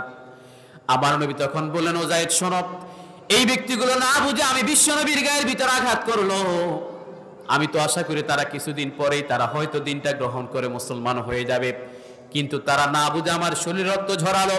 এই এক একটা ফোঁটা যদি এই তায়েফের জমিনের ভিতরে পড়ে, তাহলে কিয়ামত পর্যন্ত তায়েফের জমিটা গজবের জায়গা হিসেবে পরিণত হবে। বলি আল্লাহু আকবার। নবী নিজের পাগড়ি মুবারকটুকু খুলে সেই রক্তগুলো মোছেন। কিছুক্ষণ পর আগমন করলেন হযরত জিবরিল আমিন আলাইহিস সালাতু ওয়াস সালাম। তিনি আগমন করে ঘোষণা করলেন, ইয়া রাসূলুল্লাহ, যে সাহায্য নিয়ে আজকে আপনার দরবারে আমি আগমন করলাম, সে একই রকম সাহায্য নিয়ে আমি ইব্রাহিমের দরবারে গিয়েছিলাম। নমরুদ যখন আমার ইব্রাহিমকে অগ্নিকুণ্ডের ভিতরে নিক্ষিপ্ত করার চেষ্টা করলো, যখন কার্যক্রম শুরু করলো, তার কাছে সাহায্য নিয়ে আমি জিবরিল গিয়েছিলাম, তাকে অফার করেছিলাম, ও আল্লাহর খলিল, আপনি শুধু একবার বলেন, যারা আপনাকে অগ্নিকুণ্ডের ভিতরে নিক্ষিপ্ত করবে তাদেরকে একসাথে রশিদে বেঁধে আমি আগুনের ভিতরে নিক্ষেপ করব, শুধু একবার আপনি আমার কাছে সাহায্য চান, আমি আপনাকে সাহায্য করব। হযরত ইব্রাহিম সেই দিন কি উত্তর দিয়েছিলেন? তিনি বললেন, যে আল্লাহর একত্ববাদের কথা বলতে গিয়া, যে আল্লাহর ওয়াহদানিয়তের কথা বলতে গিয়া, যে আল্লাহর ইবাদতের হুকুমের কথাগুলো বলতে গিয়া আজকে অগ্নিকুণ্ডের ভিতরে নিক্ষিপ্ত হচ্ছি, সে আল্লাহ তাআলা আরশে আজিম থেকে অবশ্যই আমাকে দেখতেছেন। ঠিক না ঠিক? আমার দুরবস্থার কথা আমার আল্লাহ দেখতেছেন না? আমার যদি কোনো সাহায্য চাইতে হয়, কার কাছে চাইব? জোরে বলেন, কার কাছে চাইব? আমার জন্য আল্লাহই যথেষ্ট। সেদিন ইব্রাহিম যদি আমার আবেদন গ্রহণ করে নাই, ঠিক সেরকম আবারও আবেদন নিয়ে আপনার দরবারে আগমন করলাম। আপনি শুধু আমাকে একবার অনুমতি দেন, যারা আপনাকে এইভাবে কষ্ট দেয়, আপনার শরীর থেকে রক্ত ঝরায়, বারবার বেহুশ করায়, দিন প্রচার অপরাধে এই মক্কাবাসী তায়েফবাসী যারা আছে সবাইকে আমি এমন ভাবে গজব দিয়ে ধ্বংস করব, একদম মাটির নিচে তাদেরকে মিশিয়ে দেব। জোরে বলি সুবহানাল্লাহ। বিশ্বনবী সাল্লাল্লাহু আলাইহি ওয়াসাল্লাম তার কথা শুনে খুশি হলেন এবং তার উদ্দেশ্যে ঘোষণা করলেন, ও জিবরিল শোনো, তুমি আমার প্রতি মহব্বত ভালোবাসা রেখেছো, এটাতে আমি অনেক খুশি, কিন্তু যে অফারটা তুমি আমাকে দিলা, এই অফারটা যদি বাস্তবায়ন হয়ে যায়, তারা যদি ধ্বংসই হয়ে যায়, তাহলে কালিমার দাওয়াতটা আমি বিশ্বনবী কার কাছে দেব? সুবহানাল্লাহ বলেন। তারা হয়তো আজকে বুঝে নাই, হয়তো তারা 10 বছর পরে বুঝবে, হয়তো তারা 20 বছর পরে বুঝবে, আজকে তারা বোঝা নাই, পরে হলো তারা বুঝবে, কিন্তু তারা যদি ধ্বংসই হয়ে যায়, তাহলে কালেমার বাণীটা আমি কার কাছে পৌঁছাবো? সুবহানাল্লাহ বলেন, কার কাছে দেব? জিবরিল চলে গেলেন, তিনি অফারটা রিজেক্ট করে দিলেন, গ্রহণ করলেন না। নবী 3 বার বেহুশ হয়ে গেলেন। হুঁশ ফিরে পাওয়ার পরে তিনি ঢুকলেন খেজুর বাগানে, সেখানে তিনি নামাজে দাঁড়িয়ে গেলেন। কারণ নামাজে যখন নবী দাঁড়াতেন, তখন নবী দুনিয়ার আর কোনো ব্যথা বেদনা হুঁশ নবীরা থাকতো না। সুবহানাল্লাহ বলেন। আর আমরা নামাজের ভিতরে দাঁড়ালে দুনিয়ার হিসাব করি কি করি না? করি না আমরা? নবী এতটুকু মনে করলেন, আমি যদি এখন নামাজে দাঁড়িয়ে যাই, তাহলে এই কষ্টগুলো আমার আর মনে হবে না। কারণ বিশ্বনবী সাল্লাল্লাহু আলাইহি ওয়াসাল্লাম তাহাজ্জুদ নামাজের ভিতরে যখন তিনি দাঁড়াতেন, এত দীর্ঘ সময় আমার নবী সিজদার ভিতরে, রুকুর ভিতরে থাকতেন, মা আয়েশা মাঝে মধ্যে হাত দিয়ে টাচ করে দেখতেন দুনিয়াতে আছেন নাকি চলে গেছেন। সুবহানাল্লাহ বলেন না? এত গভীর ধ্যান মগ্নভাবে তিনি নামাজের ভিতরে থাকতেন। আর আমরা নামাজের ভিতরে খুশু কিছুই নাই। কথা বলেন ঠিক না? কত হিসাব নিকাশ, সবকিছু নামাজের ভিতরে চলে। বিশ্বনবী নামাজের ভিতরে দাঁড়িয়ে গেলেন। আমার ভাইয়েরা, নামাজ যখন শেষ হয়ে যায়, আমার নবীকে আমার আল্লাহ তাআলা কেমন ভাবে খুশি করালেন, সেটার উদাহরণ দিতে গিয়ে এই পর্যন্ত আমরা আসলাম। নবী যখন নামাজটা সমাপ্ত করলেন, পিছন দিকে ফিরলেন, দেখলেন পিছনে কিছু অপরিচিত মানুষ দাঁড়িয়ে আছে, যাদেরকে নবী চিনেন না। তাদেরকে জিজ্ঞেস করলেন, আরিফ নাফসাকুম, তোমাদের পরিচয় কি? ওই ব্যক্তিগুলো তখন বলল, আমরা আসলে মানুষ না, আমরা হলাম জিন। জোরে বলি সুবহানাল্লাহ। আমরা অনেক দূরে সফর করলাম, যাওয়ার পথে আপনার কণ্ঠে সুললিত কণ্ঠে তেলাওয়াত শুনলাম। আমার নবীর কেমন সুর ছিল, কত সুন্দর ছিল, দুনিয়ার কোন সুরের সাথে সেটার কোনো তুলনা চলে না। এমন কোন সুর দুনিয়ার বিশ্বনবীর সাথে মিলবে না।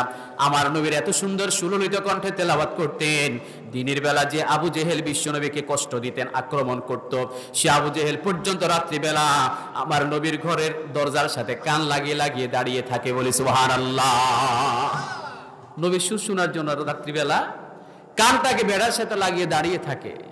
আর নিজের সঙ্গীদের কাছে যখন ধরা খেয়ে যায়, তখন বলে, তোমরা কি এসেছো কিনা সেটা পাহারা দিচ্ছি। সুবহানাল্লাহ বলেন না? আসলে মূলত পাহারা দিচ্ছে নবীর অসাধারণ সুললিত কণ্ঠে তেলাওয়াত শোনার জন্য। এই পৃথিবীতে সবচেয়ে বেশি সুন্দর সুরের অধিকারী হলেন হযরত সাগর কুলে ভিড় করতো, ঠিক না? কিন্তু আমার নবীর সুরটা কেমন, লক্ষ লক্ষ দাউদ একসাথে করলে আমার নবীর সুরের তুলনা হবে না। আবার আমার নবী শুধু সুন্দর সুর তা নয়, আমার নবীর দৈহিক সৌন্দর্যটা এত বেশি ছিল, মা আয়েশা সিদ্দিকা রাদিয়াল্লাহু তাআলা আনহা ঘোষণা করলেন, লাকা শামসা ওয়ালাকাল কমার, তোমাদের জন্য একটা সূর্য আছে, চন্দ্র আছে তোমাদের জন্য, ওয়ালাকান শামসি ওয়াল কমারি, আমার জন্য আমার ঘরে একটা সূর্য এবং চন্দ্র আছে, যিনি দিনের বেলা সূর্যের আলো বিকিরণ করেন, আর অন্ধকার রাত্রির ভিতর আমার ঘরে তিনি যখন ঢুকেন তখন আমার ঘরের ভিতরে কোনো লাইট জ্বালানো লাগে না। আমার ভাইরা একটু খেয়াল করে শুনি, বিশ্বনবী সাল্লাল্লাহু আলাইহি ওয়াসাল্লাম সুললিত কণ্ঠে তেলাওয়াত করা শুরু করলেন। পিছন থেকে সেই অপরিচিত মানুষগুলো দাঁড়িয়ে দাঁড়িয়ে শুনলো। নামাজ যখন শেষ হয়ে যায়, আমার নবী তাদের দিকে ফিরে জিজ্ঞেস করলেন, আরিফ নাফসাকুম, তোমাদের পরিচয় বলো। ওই ব্যক্তিগুলো তখন বলে, আমরা আসলে মানুষটা, আমরা হলাম জিন। এরকম অসাধারণ সুললিত কণ্ঠে তেলাওয়াত শোনার পরে আমরা এখানে দাঁড়িয়ে গেলাম। তারা ঘোষণা করলো, ইন্না সামি'না কুরআনান আজাবা, জোরে বলি আল্লাহু আকবার। আমরা অসাধারণ সুললিত অতি আশ্চর্য ধরনের তেলাওয়াত শুনলাম। আমরা উল্টো আপনাকে জানতে চাই যে আপনার পরিচয়, আর যে তেলাওয়াত আপনি করলেন সেই তেলাওয়াত কোন কিতাব থেকে করছেন? জোরে বলে সুবহানাল্লাহ। এই যে কোন কিতাব থেকে তেলাওয়াত করছেন, ঠিক সেম প্রশ্নটা কবরের ৪র্থ নম্বর প্রশ্ন। এই যে 3টা প্রশ্ন করা হবে, মান রাব্বুকা ওয়া মা দীনুকা ওয়া মান নাবিয়্যুক, 3টা প্রশ্ন করা হবে না? তোমার রব কে, দিন কি, তোমার আমাদের নবীকে দেখিয়ে দিয়ে বলা হবে ব্যক্তিটা কে। 3টা কোশ্চেনের উত্তর যারা সুন্দরভাবে দিয়ে দিবেন তাদেরকে ৪র্থ নম্বর আরেকটা প্রশ্ন করা হবে। এই যে 3টা প্রশ্নের উত্তর আপনারা দিলেন, উত্তরগুলো আপনারা কোন কিতাব থেকে জেনেছেন? সুবহানাল্লাহ বলেন। ৪র্থ নম্বর প্রশ্ন। ওই ৪র্থ নম্বর প্রশ্নের উত্তর অটোমেটিক বেরিয়ে ফুটবে যদি আগের 3টা অটোমেটিক চলে আসে। কথা বলেন ঠিক কি না? নাকি এখান থেকে মুখস্থ করে গেলে ওখানে বলা যাবে? ওখানে মুখস্থ করে গেলে বলা যাবে না। আমি প্রায় একটা কথা বলি, এটা সত্য ঘটনা। ১০৬ বছর বয়স হয়ে গেছে এরকম একজন মহিলা আমাদের এলাকার। তিনি একবার আমাকে ডাকলেন, তিনি বললেন, নাতি শুনছি কবরে গেলে নাকি 3টা প্রশ্ন করে। এখন আমি তো প্রশ্নগুলোর উত্তর জানি না, তুমি একদিন আমার কাছে এসে আমাকে একটু কষ্ট করে উত্তরগুলো শিখাই দিও, যেন সেখানে গেলে বলতে পারি। কি বলেন, এখানে শিখে গেলে ওখানে বলা যাবে? বলা যাবে? আরে এরকম প্রশ্ন যিনি জানতে চেয়েছেন, শিখতে চেয়েছেন, ঠিক এরকম আরো কিছু কথা প্রচলিত আমাদের সমাজে আছে। অমুক ব্যক্তির লেজ ধরলে তিনি নাকি কবরে আমার পক্ষে উত্তর দেবেন। নাউজুবিল্লাহ বলেন না? এরকম আছে না নাই? কবরের ভিতরে তার টেনে ঢুকাই দেয় মোবাইল ফোন একটা। মুনকার নাকি যখন এসে সোয়াল জব শুরু করবে, আমার কাছে ফোন করবে, আমি ওখান থেকে উত্তরগুলো দিয়ে দেব। নাউজুবিল্লাহ বলেন না? কত মারাত্মক বিশ্বাস নিয়ে তারা এভাবে জীবনগুলো যাপন করে। আমার ভাইরা, বিশ্বনবী সাল্লাল্লাহু আলাইহি ওয়াসাল্লামকে প্রশ্ন করা হলো, আপনার পরিচয়টা আমাদের কাছে বলেন, আর কোন কিতাবটা আপনি তেলাওয়াত করলেন সেটাও আমাদেরকে বলেন। আমার নবী তখন আসল মেসেজটা তাদেরকে দিয়ে দিলেন যে আমি হলাম আখির জামানার পয়গম্বর বিশ্বনবী মুহাম্মদ রাসূলুল্লাহ। আর যে কিতাব থেকে আমি তেলাওয়াত করলাম সেই কিতাবের দায়িত্ব দিয়ে আমার আল্লাহ তাআলা দুনিয়ার জমিনে আমাকে পাঠাইলেন। সেই কিতাবের দায়িত্ব দিয়ে আল্লাহ তাআলা আমাকে জমিনে পাঠাইলেন। সেই কিতাবের বাণী প্রচার করতে গিয়ে আজকে তায়েফের জমিনে আমি রক্তাক্ত হলাম, বেহুশ হয়ে গেলাম সেই কিতাব থেকে বাণী প্রচার করার অপরাধে। সুতরাং আমি হলাম আখিরে জামানার পয়গম্বর মুহাম্মদ, এবং আমি যে কিতাব থেকে তেলাওয়াত করছি সেই কিতাবের নাম কোরআন। জোরে বলি সুবহানাল্লাহ। ওই জিনেরা তখন বলল, ইয়া রাসূলুল্লাহ, আমাদের সমাজে আপনার কথাটা প্রচলিত আছে, আপনার বিষয়টা আমাদের সমাজের ভিতরে পরিষ্কার, আমরা জানি আপনি দুনিয়াতে আসবেন, কিন্তু এই জায়গার ভিতরে আপনার সাথে আমাদের দেখা হয়ে যাবে এটা আমরা কল্পনাও করি নাই। যে তায়েফের লোকেরা আপনার গায়ের ভিতরে হিট করলো, যে তায়েফের লোকেরা আপনাকে আঘাত করলো, যদিও আপনাকে বেহুশ করে দিল, আপনার দিনটা গ্রহণ করে নাই, যদিও দুনিয়ার মানুষগুলো দিনটা গ্রহণ করে নাই, জিনদের পক্ষ থেকে আমরা ঘোষণা করে দিলাম, লা ইলাহা ইল্লাল্লাহু মুহাম্মাদুর রাসূলুল্লাহ সাল্লাল্লাহু আলাইহি ওয়াসাল্লাম। তাহলে ওয়ালা সাউফা ইউতিকা রাব্বুকা ফাতারদা, ও নবী সত্তর অচিরে খুব দ্রুত আপনাকে এমন কিছু উপহার দেব, এমন কিছু হাদিয়া আপনাকে দেব যেগুলো পেলে আপনি খুশি হয়ে যাবেন। সুবহানাল্লাহ বলেন। এখন মানুষেরা দিনটা গ্রহণ করে নাই তাইফে, জিনেরা দিনটা গ্রহণ করেছে। এটাতে আমার নবী খুশি হয়েছেন নাকি নারাজ হয়েছেন? তাহলে আমার নবীকে খুশি করার জন্য আল্লাহ সব সময় সচেষ্ট। সুবহানাল্লাহ বলেন। মানে আমার নবীর খুশিটা আল্লাহ তাআলা এমন সিস্টেমে দেবেন একদম দুনিয়া থেকে আখিরাত পর্যন্ত। সুবহানাল্লাহ বলেন না? একদম জান্নাতে ঢোকা পর্যন্ত আমার নবীকে আল্লাহ তাআলা খুশি রাখবেন। ওই সিস্টেমটা আল্লাহ তাআলা করে নিয়েছেন। সুবহানাল্লাহ বলেন না? আমার ভাইরা একটু খেয়াল করে শুনি, মক্কার জমিনে যখন আমার নবী তায়েফের ফিরে আসার পরে মক্কার জমিনে যখন আমার নবী কালেমার বাণী প্রচার আবার শুরু করলেন, আল্লাহর দরবারে দোয়া করা শুরু করলেন, আল্লাহ এই মক্কার জমিনের 2 ওমরের একজনকে আমার জন্য বাজেট করে দেন। জোরে বলে সুবহানাল্লাহ। একজন হলো ওমর ইবনুল খাত্তাব, আরেকটা হলো আবুল হেকাম ওরফে আবু জেহেল। এই 2 ওমরের একজনকে আমাকে বাজেট করে দেন, কারণ ওই তৎকালীন যুগের ভিতরে এই 2 জন ছিল আরবের সবচেয়ে বড় বীর, আর তার ভিতরে ওমর ছিলেন আরো বেশি বড় বীর। সুবহানাল্লাহ বলেন না? আল্লাহ তাআলা নবীকে খুশি করানোর জন্য এমন একজন ওমরকে আল্লাহ বাছাই করছেন, খিয়ারুকুম ফিল জাহিলিয়াতি ওয়া খিয়ারুকুম ফিল ইসলাম, যিনি ইসলামের আগেও যেমন বীরত্ব ছিলেন, বীর পুরুষ ছিলেন, ইসলাম ধর্ম গ্রহণ করার পরে তার সেই সক্ষমতা বীরত্ব আল্লাহ আরো বহুগুণে বাড়িয়ে দিয়েছেন। সুবহানাল্লাহ বলেন। মানে এমন একজন ওমরকে আল্লাহ বাছাই করছেন যিনি আগেও সম্মানিত ছিলেন, পরেও সম্মানিত আরো বেশি হয়েছেন। আল্লাহর দরবারে দোয়া করলেন, আল্লাহ রাব্বুল আলামিন এই মক্কার জমিনের 2 ওমরের একজনকে আমার জন্য আপনি নির্ধারণ করে দেন। 2 জনের যে কোনো একজনকে আমি চাই। আল্লাহ রাব্বুল আলামিনের প্রিয় হাবিবের দোয়া আল্লাহ তাআলা কবুল করবেন কি করবেন না? কি বলেন আপনারা, করবেন না? আল্লাহ রাব্বুল আলামিন দোয়া করলেন, খোলানাঙ্গা তলোয়ার হাতে যেই নবীকে আক্রমণ করার জন্য ওমর বিশ্ব নবীর দরবার আগমন করে, সাহাবীরা বললেন, ইয়া রাসূলুল্লাহ আপনি একটু সরে যান, মনে হয় ওমর আজকে আগমন করবে, আপনাকে আক্রমণ করবে, আপনি একটু সরে যান। বিশ্ব নবী সাল্লাল্লাহু আলাইহি ওয়াসাল্লাম ঘোষণা করলেন, ও আমার সাহাবীরা তোমরা সরে যাও, আজকে যদি ওমরের মনের ভিতরে কোনো সুবুদ্ধি থাকে তাহলে আমি আমার বুকটা তার জন্য মেলে দেব। সুবহানাল্লাহ বলেন। আর যদি ওমরের মনের ভিতরে কোনো কুচিন্তা থাকে, খারাপ চিন্তা থাকে, তাহলে ওমরকে প্রতিহত করার জন্য আমি বিশ্বনবী একাই যথেষ্ট। বলে সুবহানাল্লাহ। আমার নবীর শরীরের ভিতরে 10 জন যুবকের শক্তি। সুবহানাল্লাহ বলেন না? ওমর যদি আজকে ভালো উদ্দেশ্য নিয়ে আমার কাছে আগমন করে তাহলে তো ভালো, আমি তাকে বুকে জড়িয়ে ধরবো। আর যদি কোনো খারাপ উদ্দেশ্য নিয়ে আমার দরবারে তলোয়ার হাতে আগমন করে তাহলে তার কল্লা আলাদা করার জন্য আমি নিজেই যথেষ্ট। সুবহানাল্লাহ বলেন। বিশ্বনবীর দরবারে ওমর চলে আসলো। আমার ভাইয়েরা, তলোয়ারটা ফেলে দিয়ে আমার নবীর পায়ের কাছে হাত রাখলো। আমার নবীকে বলল, ইয়া রাসূলুল্লাহ এতদিন ভুলের ভিতরে ছিলাম, আজকে আমি আপনাকে সাক্ষী রেখে ঘোষণা করলাম, লা ইলাহা ইল্লাল্লাহু মুহাম্মাদুর রাসূলুল্লাহ সাল্লাল্লাহু আলাইহি। ওমর দিনটা গ্রহণ করে মুসলমান হয়ে গেছে। এবার ওমর বিশ্বনবীকে জিজ্ঞেস করেন 3টা কথা। কয়টা কথা? পিছনের ভাইরা বলেন কয়টা? একটা হলো, ইয়া রাসূলুল্লাহ আমার 3টা কথা আছে, ঠিক ঠিক আপনি উত্তর দেবেন।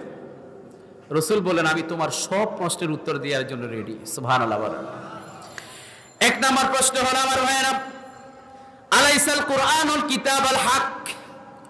ইয়া রাসূলুল্লাহ আপনার উপরে যে কিতাবটা আল্লাহ তাআলা নাজিল করলেন এটা কি সঠিক কিতাব? আমার নবী উত্তর দিলেন, হ্যাঁ এটা আল্লাহর পক্ষ থেকে নাজিলকৃত কিতাব। জোরে বলে সুবহানাল্লাহ। আরেকটা প্রশ্ন হলো, আলাইসাল ইসলামু দীনাল হক। আপনি যে ধর্মের প্রচার করেন, যে ইসলামের প্রচার করেন, সেই ইসলামটা কি আল্লাহর পক্ষ থেকে সত্যিকারের ধর্ম? বিশ্বরে বলেন, হ্যাঁ সেটা সত্যিকারের দ্বীন ইসলাম, সত্যিকারের ধর্ম। এরপরে 3 নম্বর প্রশ্ন করলো, আলাইসা লাকা নাবিয়ুল হক। ইয়া রাসূলুল্লাহ আপনি কি সত্যিকারের নবী? কয়টা প্রশ্ন করছে? আপনার যে কিতাবটা বনে প্রচার করে সেটা কি সত্যিকারের কিতাব? যে ধর্মের কথা, ইসলামের কথা আপনি বলেন, এটা কি সত্যিকারের ধর্ম? আপনি কি সত্যিকারের নবী? আপনি আমার কাছে উত্তর দেন। রাসূল বলেন, হ্যাঁ সবগুলোই সত্য। জোরে বলে সুবহানাল্লাহ। এই 3টা যে সত্য, আমরা যারা আছে আমরা কি বিশ্বাস করি? কথা বলেন, বিশ্বাস করি? তাহলে অন্য ধর্মের ভাই যারা আছে তাদের কাছে ইসলামের মেসেজ পৌঁছাতে হবে। কথা বলেন, ঠিক না? নাকি তাদের মন্দিরে যাই আগুন লাগাই দিয়ে সব ভাঙচুর করে দিবেন? তাদের কাছে এই ফাঁকে দ্বীনের মেসেজ পৌঁছাবেন। এবং তারা মন্দিরের ভিতরে লিখে রাখেন, স্বর্গীয় নারায়ণ চন্দ্র দাস লেখে না, স্বর্গ মানে কি? মানে জান্নাত। তারা মারা গেছে, স্বর্গ পেয়ে গেছে। কিন্তু যে ব্যক্তি কালেমা গ্রহণ করবে না তার তো কোনো স্বর্গ পাওয়ার প্রশ্নই আসে না। কথা বলে ঠিক না? যারা ঠিক বলছেন যুবক ভাইরা, তারা আবার ফেসবুকে লেখেন ম্যারাডোনা মারা গেছে, তিনি লিখতেছেন রেস্ট ইন পিস হে ম্যারাডোনা। ম্যারাডোনা তুমি উপরে শান্তিতে থেকো। লেখে কি লেখে না? ম্যারাডোনা কি কালেমে বিশ্বাসী না অবিশ্বাসী? তো সে কিভাবে সেখানে শান্তিতে থাকবে? কোনো সুযোগ আছে? কোনো সুযোগ আছে? ম্যারাডোনা যদি দুনিয়ার জীবনে যদি জীবিত থাকতে যদি তার জন্য দোয়া করতেন, হ্যাঁ সচিন টেন্ডুলকার, বিরাট কোহলি, তাদের জন্য দোয়া করতে পারেন অন্তত মৃত্যুর আগে যেন সে কালেমাটা নসিব হয়ে যায়। কথা বলে ঠিক না? যে মারা গেছে কালেমা ছাড়া তার আর শান্তি হওয়ার কোনো প্রশ্নই আসে না। কথা বলে ঠিক না? কারণ আখিরাতের জমিনে বিচারের মানদণ্ড একটাই, সেটা হলো লা ইলাহা ইল্লাল্লাহু মুহাম্মাদুর রাসূলুল্লাহ। এটা যারা গ্রহণ করে গেছেন তাদের জন্য শান্তি। মান ক্বালা লা ইলাহা ইল্লাল্লাহ খালিসাম মিন কলবিহি দাখালাল জান্নাহ। জোরে বলে সুবহানাল্লাহ। মান ক্বালা লা ইলাহা ইল্লাল্লাহু সিদকাম মিন কলবিহি দাখালাল জান্নাহ। মান ক্বালা লা ইলাহা ইল্লাল্লাহু ফাদাখালাল জান্নাহ। মান ক্বালা লা ইলাহা ইল্লাল্লাহু তুফলিহুন। জোরে বলে আল্লাহু আকবার। এখন যে গ্রহণ করে যায় না সে ওখানে বাঁচার কোনো সুযোগ আছে? হ্যাঁ, রেস্ট ইন পিসের জায়গায় আপনি কি লিখতে পারেন সেটা একটু নসিহত করি আপনাদের। দরকার আছে না? তার জন্য কল্যাণ কামনা মৃত্যুর পরে করার কোনো সুযোগ। লিখবেন RIF, রেস্ট ইন ফায়ার, তুমি তোমার মতো থাকো। কথা বলেন ঠিক না বে ঠিক? রেস্ট ইন পিস যদি লেখেন সে তো শান্তিতে যাবেই না, উল্টা তার সাথে মান তাশাব্বাহা বিকওমিন ফাহুয়া মিনহুম, তার সাথে আপনার হাসর হবে। নাউজুবিল্লাহ বলেন না? তাহলে এগুলো একটু ফলো করবেন, ফেসবুক চালান, ইসলামাইজেশন করে নেবেন। তাহলে যে ইসলামটা আমরা মানি সেটা হলো সত্যিকারের ধর্ম। যদিও হিন্দু ভাইরা মন্দিরে লিখে রাখেন স্বর্গীয় অমুক, কোনোভাবেই সম্ভব না যদি কালেমা নসিব তার জন্য না হয়। কথা বলেন ঠিক না? এই জন্য আমরা যারা আছি, বিশ্বনবী সাল্লাল্লাহু আলাইহি ওয়াসাল্লাম যে জাতি এবং গোষ্ঠীর কাছে কালেমার দাওয়াত নিয়ে এসেছেন, তারা তখন একজন মুসলমান ছিল না। অন্য ধর্মের ভাইদের কাছে আমার নবী কালেমার পৌঁছাইছেন, তারা মুসলমান হয়েছেন। তার ধারাবাহিকতায় আজকে আমরা মুসলমান। জোরে বলে সুবহানাল্লাহ। আবার আমাদের ভিতরে আর একটা খারাপ দিক আছে মুসলমানদের ভিতরে। কোন রাজনৈতিক লিডার যদি মারা যায়, বাকি লিডাররা এসে বলে উনি অমুক দলের বড় নেতা ছিলেন, উনি অমুক দলের বড় মানে একদম আবেগী নেতা ছিলেন, বহু বড় লিডার ছিলেন, এগুলো বলে তাকে কবরে রাখে। আপনারা যদি এখানে যারা আছেন এই কথাগুলো বলতে দেবেন না। আল্লাহ বলছেন ওয়ালা তামুতুন্না ইল্লা ওয়া আনতুম, মুসলমান হয়ে কবরে যাওয়ার জন্য বলছে। আর উনি এসে বলে যে উনি অমুক দলের অপকর্মের লিডার ছিলেন, মানে ওই দল অপকর্ম যা করবে সব একটা হিস্সা রয়্যালিটি সে ব্যক্তির আমল নামায় আসবে কি আসবে না? আসবে কিনা বলে? মনে কষ্ট গেছে লাগে আপনাদের? তাহলে ওয়ালা তামুতুন্না ইল্লা ওয়া আনতুম মুসলিমুন, মুসলমান হয়ে সেখানে যেতে হবে, এই কথাগুলো আপনারা বলতে দেবেন না। সময় দেবেন। আপনি কি বলতে পারবেন আপনি কখন কালেমা বিশ্বাসী মুসলমান হলেন? আমরা সবাই ভাই বোন মুসলমান, জন্মসূত্রে মুসলমান। কখন আমাদের পূর্বপুরুষ দিনটা গ্রহণ করেছেন আমরা কেউ জানি না। আল্লাহ তৌফিক দিয়েছেন, ফামান ইউরিদিল্লাহু আন ইয়াহদিয়াহু ইয়াশরাহ সাদরাহু লিল ইসলাম। আল্লাহ যাকে ইচ্ছে করেন হেদায়েতের জন্য আল্লাহ তার অন্তরকে ইসলামের জন্য খুলে দেন। সুবহানাল্লাহ বলেন না? আল্লাহ আমাদের পূর্বপুরুষকে ইসলামের জন্য অন্তরকে খুলে দিয়েছেন বলেই আজকে আমরা মুসলমান এবং আমরা ঘোষণা করতেছি লা ইলাহা ইল্লাল্লাহু মুহাম্মাদুর রাসূলুল্লাহ সাল্লাল্লাহু আলাইহি ওয়াসাল্লাম। আমার ভাইরা একটু খেয়াল করে শুনি। সাইয়েদনা ওমর ফারুক জিজ্ঞেস করলেন আপনি কি সত্যিকারের নবী? যে ইসলামের বাণী আপনি প্রচার করেন সেটা কি সত্যিকারের ধর্ম? আর যে কিতাবের বাণী আপনি প্রচার করেন সেটা কি সত্যিকারের কিতাব? আমার নবী বললেন হ্যাঁ সবগুলাই সত্য। তখন হযরত ওমর বললেন ইয়া রাসূলুল্লাহ, আপনার কিতাব যদি সত্যিকারের আল্লাহর কিতাব হয়, আপনার ধর্ম যদি সত্যিকারের আল্লাহর ধর্ম হয়, আপনি যদি সত্যিকারের নবী হন, তাহলে আজকে থেকে আর গোপনে কোনো ইসলামের বাণী প্রচার নয়, আজকে থেকে প্রকাশ্যভাবে ইসলামের কাজগুলো করব, একদম কাবার চত্বরে গিয়ে ইসলামের বাণীর কথা ঘোষণা করব। সুবহানাল্লাহ। একদম প্রকাশ্যভাবে সেই ইসলামের প্রচার করব, এখন আর গোপনে কোনো কিছুই করব না। কাবার চত্বরে চলে গেলেন। কাবার চত্বরে যাওয়ার পরে তার সঙ্গী হিসেবে পেয়েছেন মাত্র 11 জন সাহাবী, তিনি সহ। কয়জন? সবাই বলেন কয়জন? কাবার চত্বরে গেলেন, মাত্র 11 জন সাহাবীকে পেলেন, তিনি সহ। 5 জনের দায়িত্ব নিয়েছেন তিনি, আর 6 জনের দায়িত্ব দিয়েছেন হযরত আমির হামজা। জোরে বলি সুবহানাল্লাহ। 2টা লাইন করছেন। লাইন করে বিশ্বনবীর দরবার থেকে স্লোগান তুলতে তুলতে, নারায়ে তাকবীর আল্লাহু আকবার স্লোগান তুলতে তুলতে কাবার চত্বরে গিয়ে তারা হাজির হয়েছেন। জোরে বলি লিল্লাহে তাকবীর। যে আওয়াজটা এর আগে মক্কাবাসীরা কখনো শুনে নাই, যে আওয়াজটা এর আগে কখনো এরকম স্লোগান তারা শুনে নাই, সেরকম তাকবীর দিতে দিতে মাত্র 11 জন সাহাবী একদম কাবার চত্বরে গিয়ে উপস্থিত হলেন। আবু জেহেল ঘর থেকে বেরিয়ে সমবেত মানুষদের পিছনে লুকিয়ে লুকিয়ে অন্যের পিছন থেকে নজর করে দেখে এরকম আওয়াজটা কোত্থেকে আসে, কাবার চত্বরে কারা দাঁড়িয়ে আছে, এরকম স্লোগান কারা দেয়। সেখানে গিয়ে দেখলো ওমর আজকে সেই আল্লাহর নাম দিয়ে তাকবীর দিচ্ছে। খিয়ারুকুম ফিল জাহিলিয়াতি ওয়া খিয়ারুকুম ফিল ইসলাম। তার বীরত্বের অবস্থা দেখে আবু জেহেল সেই দিন পিছনের মুখ লুকিয়ে সেখান থেকে আস্তে পালিয়ে গিয়েছিল। সুবহানাল্লাহ বলেন। তার মানে এই তাকবীরকে বাতিল শক্তি খুব বেশি ভয় পায়। কথা বলেন ঠিক কিনা? ভয় পায় বলেই লিল্লাহে তাকবীরের স্লোগান যেখানে হয় সেখানে অমুসলিম যারা আছে তারা সহ, শত্রু যারা আছে তারা সহ, মুসলমানদের ভিতরে কিছু মুনাফিক সেই তাকবীরের বিপক্ষে অবস্থান নেয়। ঠিক কিনা বলেন? মুসলমান মুনাফিকরা পর্যন্ত, কারণ তাদের কলিজা আঘাত লাগে। কারণ এই তাকবীরের ধ্বনি, আল্লাহর বিধান যদি জমিনে বাস্তবায়িত হয়ে যায়, বিশ্বনবীর সুন্নাহ যদি সমাজে আদর্শ বাস্তবায়িত হয়ে যায়, তাহলে সে বড় বড় 6 ইঞ্চি বোতল টানতে পারবে না। ঠিক কিনা? নারী দর্শন করতে পারবে না, অন্যায়ভাবে মানুষের প্রতি জুলুম করতে পারবে না, আলেমদেরকে কষ্ট দিতে পারবে না। যার কারণে আজকে মুনাফিকি তারা করে। ঠিক না ভাই? ঠিক। বাইরে আর কোনো কিছুই নেই। সম্মানিত ভাইরা, তাহলে বিশ্বনবীকে ঘোষণা করছেন আল্লাহ তাআলা, ওয়ালা সাউফা ইউতিকা রাব্বুকা ফাতারদা। নবী, আমি আপনাকে অচিরে এমন কিছু উপহার দেব, হাদিয়া দেব, যেটা পেলে আপনি খুশি হয়ে যাবেন। ওমর ইসলাম ধর্ম গ্রহণ করে তাকবীরের স্লোগান তুলেছেন। আমার নবী খুশি হয়েছেন নাকি নারাজ হয়েছেন? সম্মানিত ভাইরা, তাহলে ওয়ালা সাউফা ইউতিকা রাব্বুকা ফাতারদা, নবীকে কিভাবে আল্লাহ খুশি করাচ্ছেন, সন্তুষ্ট করাচ্ছেন, সেটার কয়েকটি উদাহরণ আপনাদেরকে দিলাম। আমি একটু আগে আপনাদেরকে বলেছি, রসুলকে আল্লাহ তাআলা খুশি শুধু দুনিয়াতে করার নাই, একদম আখিরাত পর্যন্ত সেই খুশির ধারাবাহিকতা রেখেছেন। সুবহানাল্লাহ। দুনিয়াতে আরো একটা খুশির খবর আমরা জানবো। একটু আগে আমরা সালাতুল ইশা বিল জামা আদায় করেছি, আলহামদুলিল্লাহ বলেন। বিভিন্ন মসজিদ থেকে আপনারা নামাজটা পড়ে এখানে এসেছেন। নামাজ পড়ার জন্য যে আহ্বানটুকু মুয়াজ্জিন সাহেব করেছেন, সেখানে আশহাদু আন্না মুহাম্মাদার রাসূলুল্লাহ আছে না নাই? সবাই বলেন আছে না নাই? এই যে আল্লাহর সাথে আশহাদু আল্লা ইলাহা ইল্লাল্লাহ, আশহাদু আন্না মুহাম্মাদার রাসূলুল্লাহ, আল্লাহর নামের সাথে বিশ্ব নবীর নাম লা ইলাহা ইল্লাল্লাহু মুহাম্মাদুর, এই যে আজানের ধ্বনির মাধ্যমে সারা পৃথিবীতে চেইন রিঅ্যাকশন, একটা ধারাবাহিকতার সাথে আল্লাহ তাআলা এমন ভাবে আমার নবীর নামটাকে উচ্চারিত করতেছেন। বাংলাদেশেও যেখানে আজান দেয়া হয়, যে মসজিদগুলোতে আজান দেয়া হয়, দেখবেন এক একটা জায়গার সাথে এক একটা সময়ের মিল নাই। ঠিক আছে কিনা?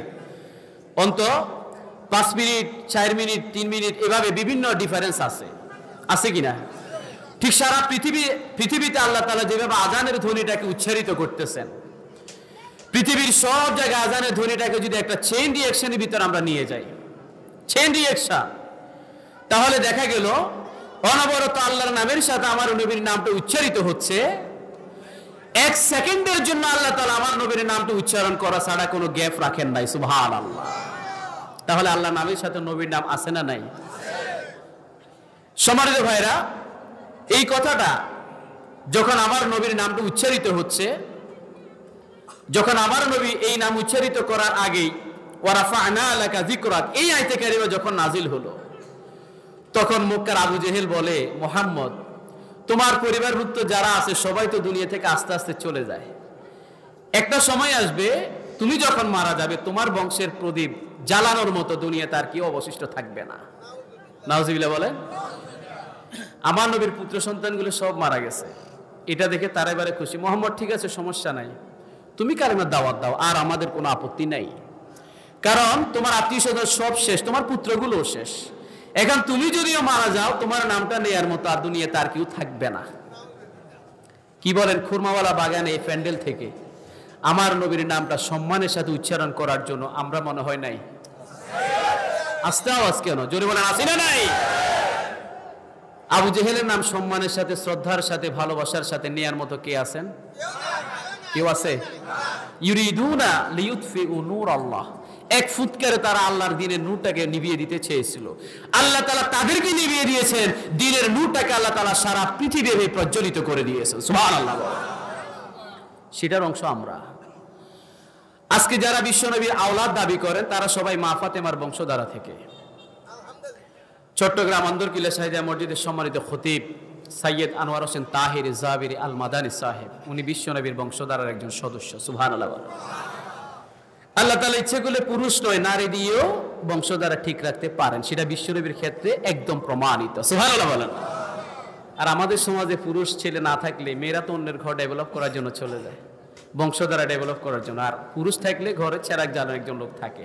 এটা দুনিয়ার স্বাভাবিক নিয়ম। আমরা যেটা মনে করি মক্কার কাফেরও সেটাও মনে করতো, কিন্তু তারা তো জানে না আল্লাহ তাআলা ইচ্ছে করলে নবীর নামটা কিয়ামত পর্যন্ত নয়, শুধু জান্নাত পর্যন্ত নামটাকে সুউচ্চ আসনে আসীন করবেন। এটা আমার আল্লাহ ইচ্ছে করলে পারেন কি পারেন না? আমার ভাইয়ের একটু খেয়াল করে শুনি, বিশ্বনবীর কি উপহার পাওয়ার পর আমার নবী শান্ত হয়ে গেলেন, খুশি হয়ে গেলেন। আমার নবী কালেমার দাওয়াত যখন দেওয়া শুরু করলেন, মক্কার লোকেরা তখন ছিল হজের মৌসুম। তৎকালীন জাহেলি যুগে তারা হজ করত। বিশ্বনবী সিদ্ধান্ত নিলেন সাহাবীদেরকে নিয়ে, এবারে মানুষেরা যখন মক্কার জমিনে হজ করার জন্য আসবে, আমরা সকলে মিলে তাদের কাছে কালেমার বাণী পৌঁছাবো। ঠিক এই কথাটা শোনার পর আবু জেহেল যুবকদেরকে ডাকলো। তাদেরকে? যুবকদেরকে ডাকে, ও যুবকেরা শোনো, মক্কা মুহাম্মদ হজ মৌসুমকে সামনে রেখে যে কালেমার বাণী প্রচার করবে সেটাকে বাধা দিতে হবে, সেটার সামনে ব্যারিকেড দিতে হবে। তোমরা কাবার ঘরে মক্কার জমিনে ঢুকার ক্ষেত্রে 4টা দরজা আছে। কয়টা দরজা? 4টা দরজার মুখে তোমরা সবাই দাঁড়িয়ে থাকবে দলবদ্ধভাবে। ঢুকার সময় সারা পৃথিবী থেকে যত মানুষ এখানে আগমন করবে সবার কাছে শুধু এই মেসেজটা পৌঁছাইবা যে তোমরা সারা পৃথিবী থেকে হজ করার জন্য এখানে আসলা। এই মক্কার জমিনে মুহাম্মদ নামে একটা পাগল ব্যক্তি আবির্ভাব ঘটেছে। সে উল্টাপাল্টা কথা বলে, এমন কিছু কথা বলে যে কথাগুলো শুনলে স্বামী স্ত্রী থেকে আলাদা হয়ে যায়। আল্লাহু আকবার বলেন। বাবা সন্তান থেকে আলাদা হয়ে যায়, পরিবারের সদস্য থেকে আলাদা হয়ে যায়। কারণ আমার নবীজি কথাটা বাণী প্রচার করেন, এই কালেমাটা যারা গ্রহণ করে মুসলমান হয়ে যাওয়ার পরে সবাই আলাদা হয়ে যায়। সুবহানাল্লাহ, ঠিক কিনা? তোমরা তাদের কাছে অপপ্রচার চালিয়ে দিবা, এটা পাগল ব্যক্তি, তার কথা শোনা যাবে না, তার কাছাকাছি যাওয়া যাবে না, তার ধারে কাছে যাওয়া যাবে না, একটা পাগল, এটার ধারে কাছে কখনো যাওয়ার সুযোগ।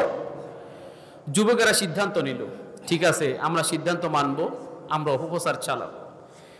সম্মানিত উলামায়ে কেরাম এখানে আছেন। একটা প্রবাদ বাক্য আছে, আল ইনসানু হারিসুন আলা মা মুনিআ। কোন মানুষকে যখন কোন নিষিদ্ধ বিষয়ের প্রতি আকৃষ্ট করা হয়, নিষিদ্ধ বিষয় থেকে দূরে সরানোর চেষ্টা করা হয়, সেই নিষিদ্ধ বিষয়ের প্রতি সেই ব্যক্তিটা আরো বেশি যায়। কথা বলো ঠিক কিনা? আকর্ষণ বেশি। আল ইনসানু হারিসুন আলা মা মুনিআ, নিষিদ্ধ বিষয়ের প্রতি মানুষ আরো বেশি যায়। মক্কার যুবকেরা চিন্তা করল, তারা চেষ্টা করলো এই অপপ্রচার চালানোর জন্য। আবু জেহেল সিদ্ধান্ত নিল এই অপপ্রচার একদম কায়েম করে দিতে হবে, যেন বিভিন্ন দেশ থেকে যে মানুষগুলো হজ করার জন্য মক্কার জমিনে আসলো তারা যেন মুহাম্মদের ধারে কাছে যেন তারা না যায়। কিন্তু আল্লাহ তাআলা এই অপপ্রচারকে প্রচারের ভূমিকায় পরিণত করে দিয়েছেন। বলে সুবহানাল্লাহ। মক্কার যুবকেরা বলে, খবরদার তোমরা হজ করতে আসছো, হজ শেষ হওয়ার পরে নিজে নিজে দেশে চলে যাবে। এই মক্কার জমিনে মুহাম্মদ নামে একটা পাগল ব্যক্তি আবির্ভাব ঘটেছে, সেই ব্যক্তি উল্টাপাল্টা কথা বলে, এই ব্যক্তির সংস্পর্শে যারা যাবে তারাও পাগল হয়ে যায়। খবরদার এই পাগল ব্যক্তির ধারে কাছে তোমাদের কারো যাওয়া যাবে না।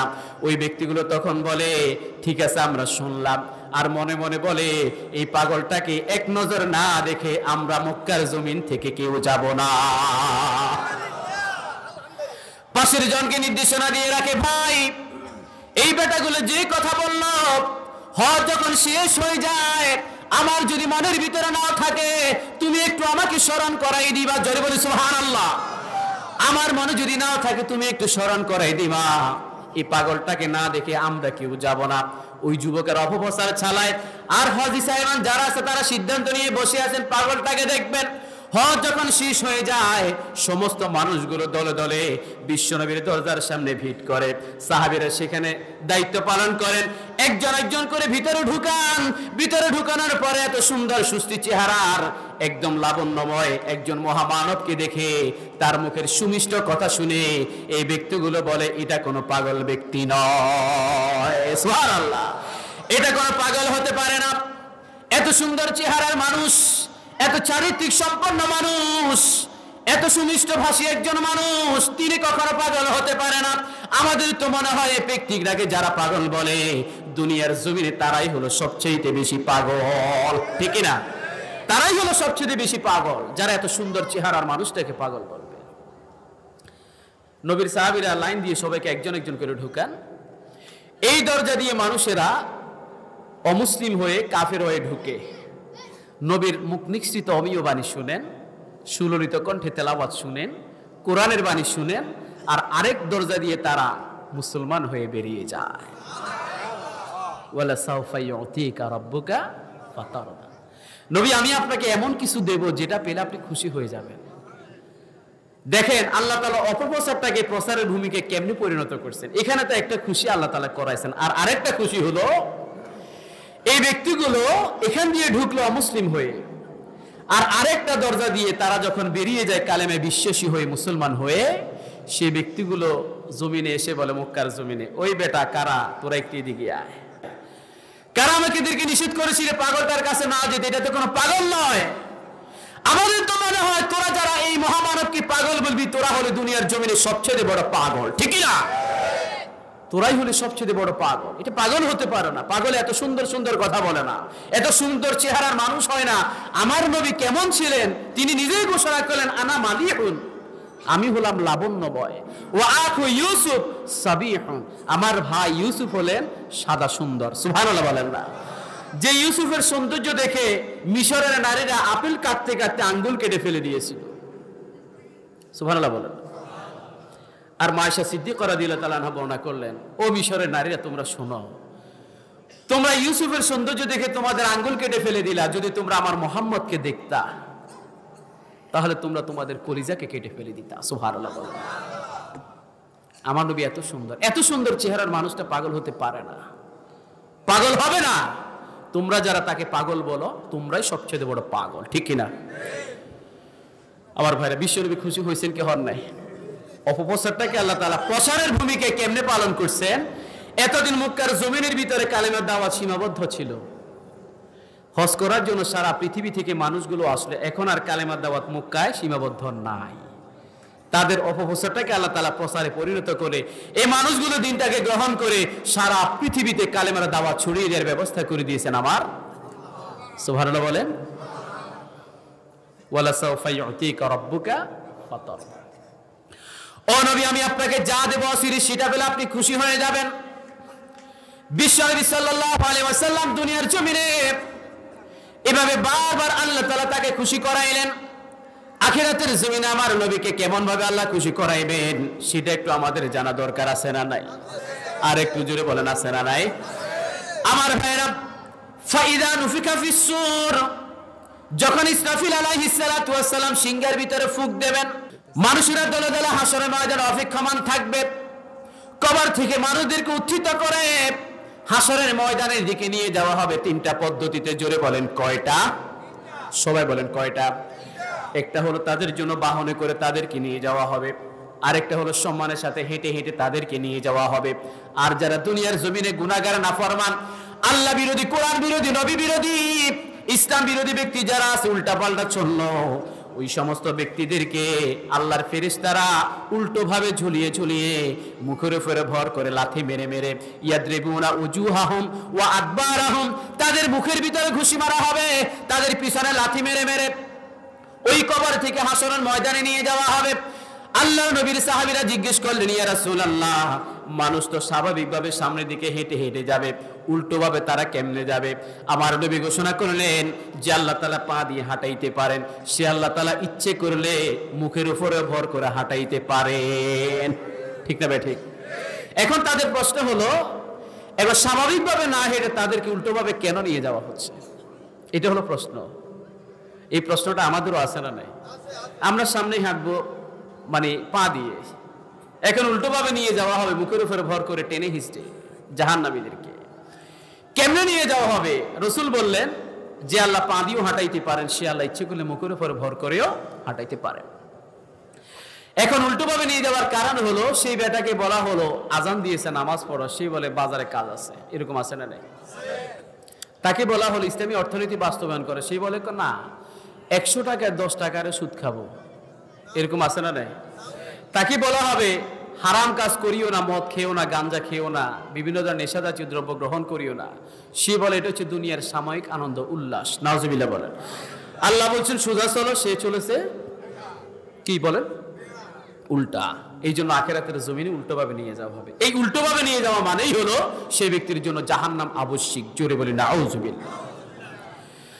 আমার ভাইরা, ওই আখিরাতের জমিনে মানুষদেরকে উল্টোভাবে নিয়ে যাওয়া হবে। একটা গ্রুপকে বাকি দুইটা গ্রুপ সহ সবাইকে যখন হাসরের জমিনে উপস্থিত করানো হবে, কানা মিকদারুহু 50,000 সানা, 50,000 বছর মানুষের সেখানে অপেক্ষায় থাকবে আল্লাহর বিচারের মুখোমুখি হওয়ার জন্য। তখন পর্যন্ত বিচার কার্যক্রম শুরু হবে না, তখনও তার অপেক্ষামান থাকবে। এই অবস্থার ভিতরে সমস্ত নবী রাসূলদের কাছে গিয়ে সমস্ত উম্মতগুলো আবেদন করবে, আল্লাহর দরবারে একটু সুপারিশ করেন না, আল্লাহ যেন খুব দ্রুত বিচারটা শুরু করে দেয়। কারণ বিচার যদি শেষ হয় জাহান্নামে গেলে তাও যেতেও রাজি আছি, কিন্তু হাসরের ময়দানের এই কষ্টটা আমাদের সহ্য হয় না। জোরে বলি আল্লাহু আকবার। কেমন কষ্ট আমার ভাইরা!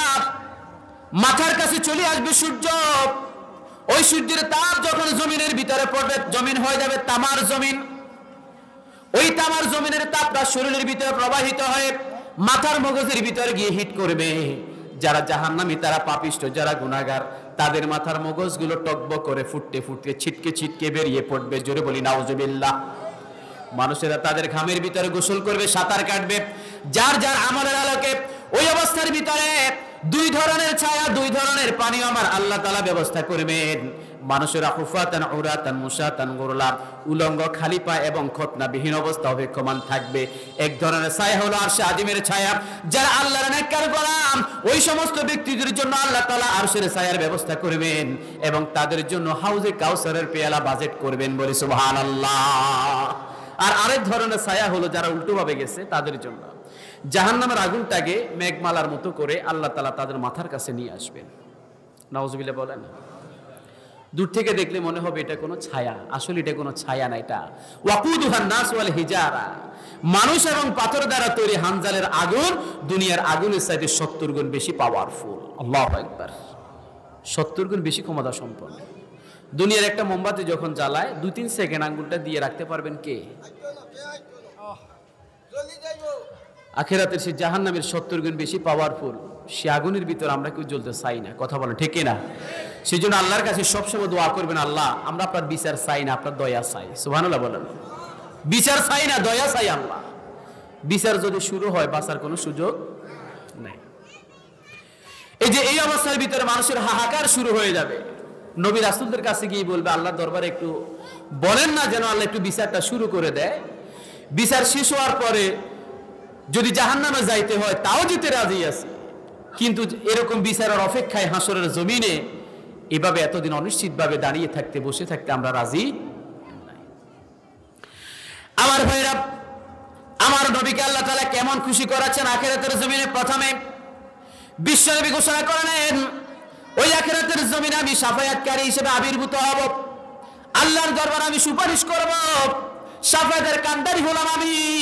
সাহাবীরা জিজ্ঞেস করলেন, ইয়া রাসূলুল্লাহ, আখিরাতের জমিনে আপনি আমাদের জন্য সুপারিশ করার জন্য আপনাকে আমরা কোথায় খুঁজবো, কোথায় খুঁজে পাবো? আমার নবী তখন ঘোষণা করলেন, ও আমার সাহাবীরা শোনো, তোমরা যদি আখিরাতের জমিনে আমাকে যদি তোমরা খুঁজতে চাও, তাহলে মিজানের নেক এবং বদের পাল্লা যেখানে ওজন করা হয়, আমি বিশ্বনবী সেখানে দুহাত তুলে দাঁড়িয়ে থাকবো। বলে সুবহানাল্লাহ। যার অন্তরের ভিতরে নূরের আলো, যার অন্তরের ভিতরে কালেমার নূর অবশিষ্ট থাকবে, সেই ব্যক্তির নেকির পাল্লাটুকু ভারী করার জন্য আমি বিশ্বনবী আল্লাহর দরবারে দুহাত তুলে দাঁড়িয়ে থাকবো। বলে সুবহানাল্লাহ। সাহাবীরা আবার প্রশ্ন করলেন, ইয়া রাসূলুল্লাহ, সেখানেও যদি আমরা আপনাকে খুঁজে না পাই তাহলে কোথায় খুঁজব? রাসূল বললেন, ও আমার সাহাবীরা শোনো, তোমরা যদি আমাকে খুঁজতে চাও তাহলে হাউজে কাউসারের পেয়ালা যেখানে বন্টন করা হয়, সেই এক একটা পেয়ালা নিয়ে আমি দাঁড়িয়ে থাকবো। আমার সেই সমস্ত উম্মতদেরকে এমন একটা পেয়ালা আমি পান করিয়ে দেব যাদের জন্য জান্নাত ওয়াজিব হয়ে যায়, এবং বিচার কার্যক্রম শেষ হতে হতে লক্ষ লক্ষ বছর শেষ হয়ে যাবে।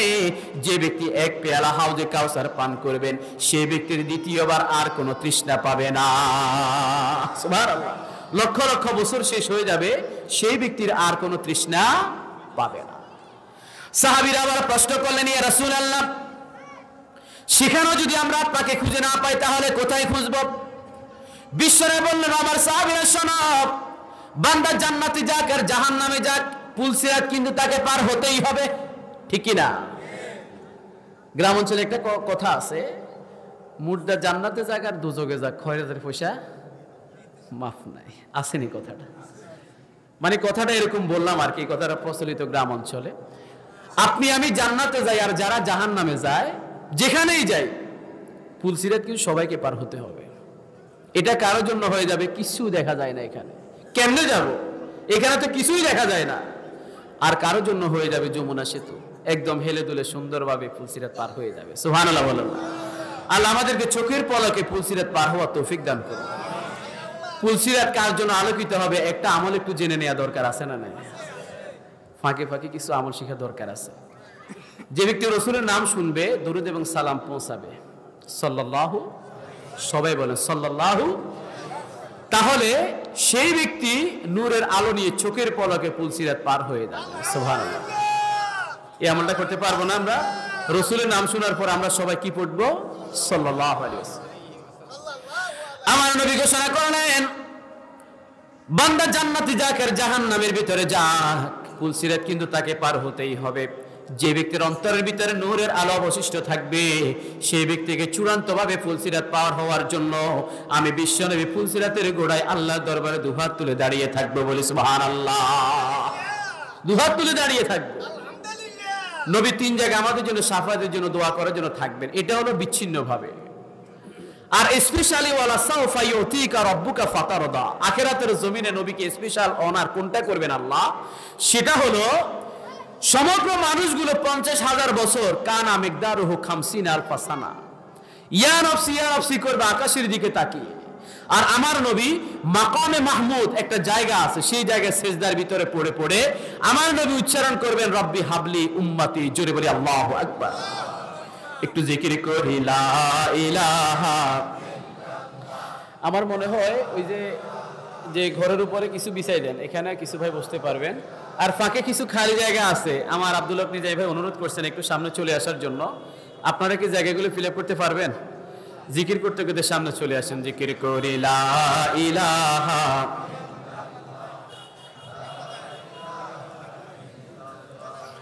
লা ইলাহা, জিকির করি লা ইলাহা, লা ইলাহা, লা ইলাহা।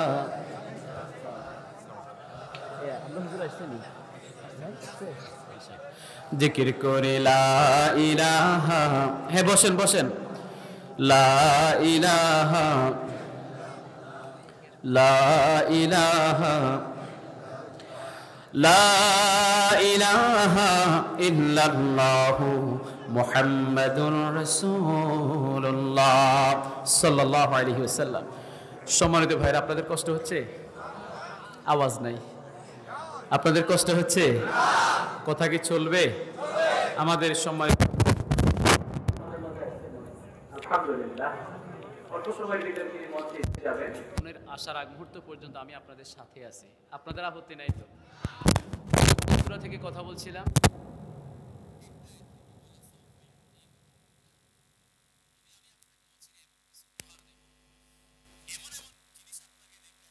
আপনাকে দেব যেগুলো পেলে নবী আপনি খুশি হয়ে যাবেন। সুবহানাল্লাহ বলেন। নবীকে খুশি করাচ্ছেন কে? আল্লাহ, কারণ নবী হলেন আল্লাহর হাবিব। এই হাবিব এখন আল্লাহ তাআলা অ্যাপ্লাই করবেন আখিরাতের জমিনে। খেয়াল করেন আমার ভাইরা, সবাই একটু দিকে মনোযোগ দেন।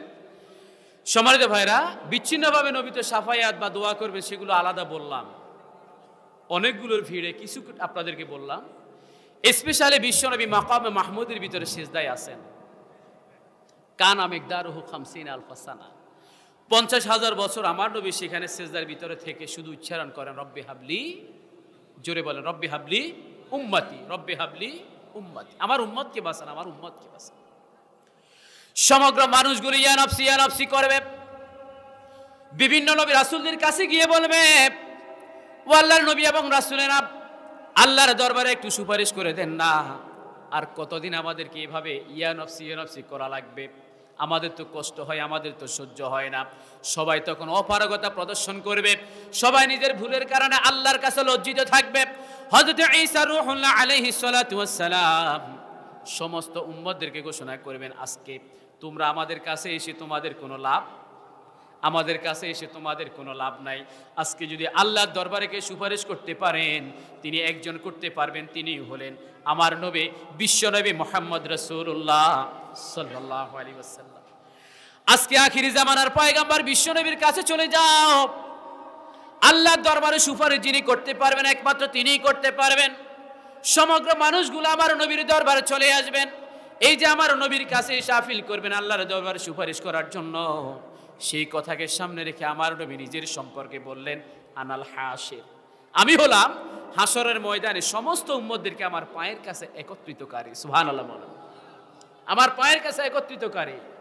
সব নবী রাসূল এবং উম্মত যারা আছে সবাই আমার কাছে আসতে হবে, কারণ আখিরাতের জমিনে সুপারিশ করার পাওয়ার একমাত্র আমার আছে। আল্লাহ তাআলা একমাত্র আমাকে ক্ষমতা দিবেন। বিশ্বনবী মাকামে মাহমুদের ভিতরে সিজদা আছেন আমার ভাইয়েরা, সিজদার ভিতরে পড়ে পড়ে তিনি শুধু বলেন, রব্বি হাবলি উম্মতি, রব্বি হাবলি উম্মতি, আমার উম্মতকে বাঁচান, আমার উম্মতকে বাঁচান। সমস্ত উম্মতগুলো যখন আল্লাহর নবীকে ধরবেন, কানা মিকদারু 50 আলফা সানা, 50,000 বছর যখন শেষ হয়ে যায়, আমার আল্লাহ তাআলা নজরুর রহমত তখন আমার নবীর প্রতি দান করবেন। বলি সুবহানাল্লাহ। নবীর উদ্দেশ্যে নজর করে বলবেন, ইয়া হাবিবি, ও আমার বন্ধু, ইরফা রাসাক, আপনার মাথা তোলেন, সালতুতা, আপনার মনের কি কথা আছে সেগুলো আপনি আমাকে বলেন, ওয়াশফা তুশাফা, আজকের এই আখিরাতের জমিনে আপনি যা সুপারিশ করবেন আজকে আমি আল্লাহ তাআলা আপনার সব সুপারিশ আজকে কবুল করে নেব। নবীর সব সুপারিশ আল্লাহ কবুল করবেন, আল্লাহ ডাইরেক্ট নির্দেশ দিয়েছেন। এই যে নবীকে নির্দেশনা দিলেন, নবী এবারে দোয়া করা শুরু করবেন, কারণ নবীর জন্য একটা দোয়া বাজেট ছিল।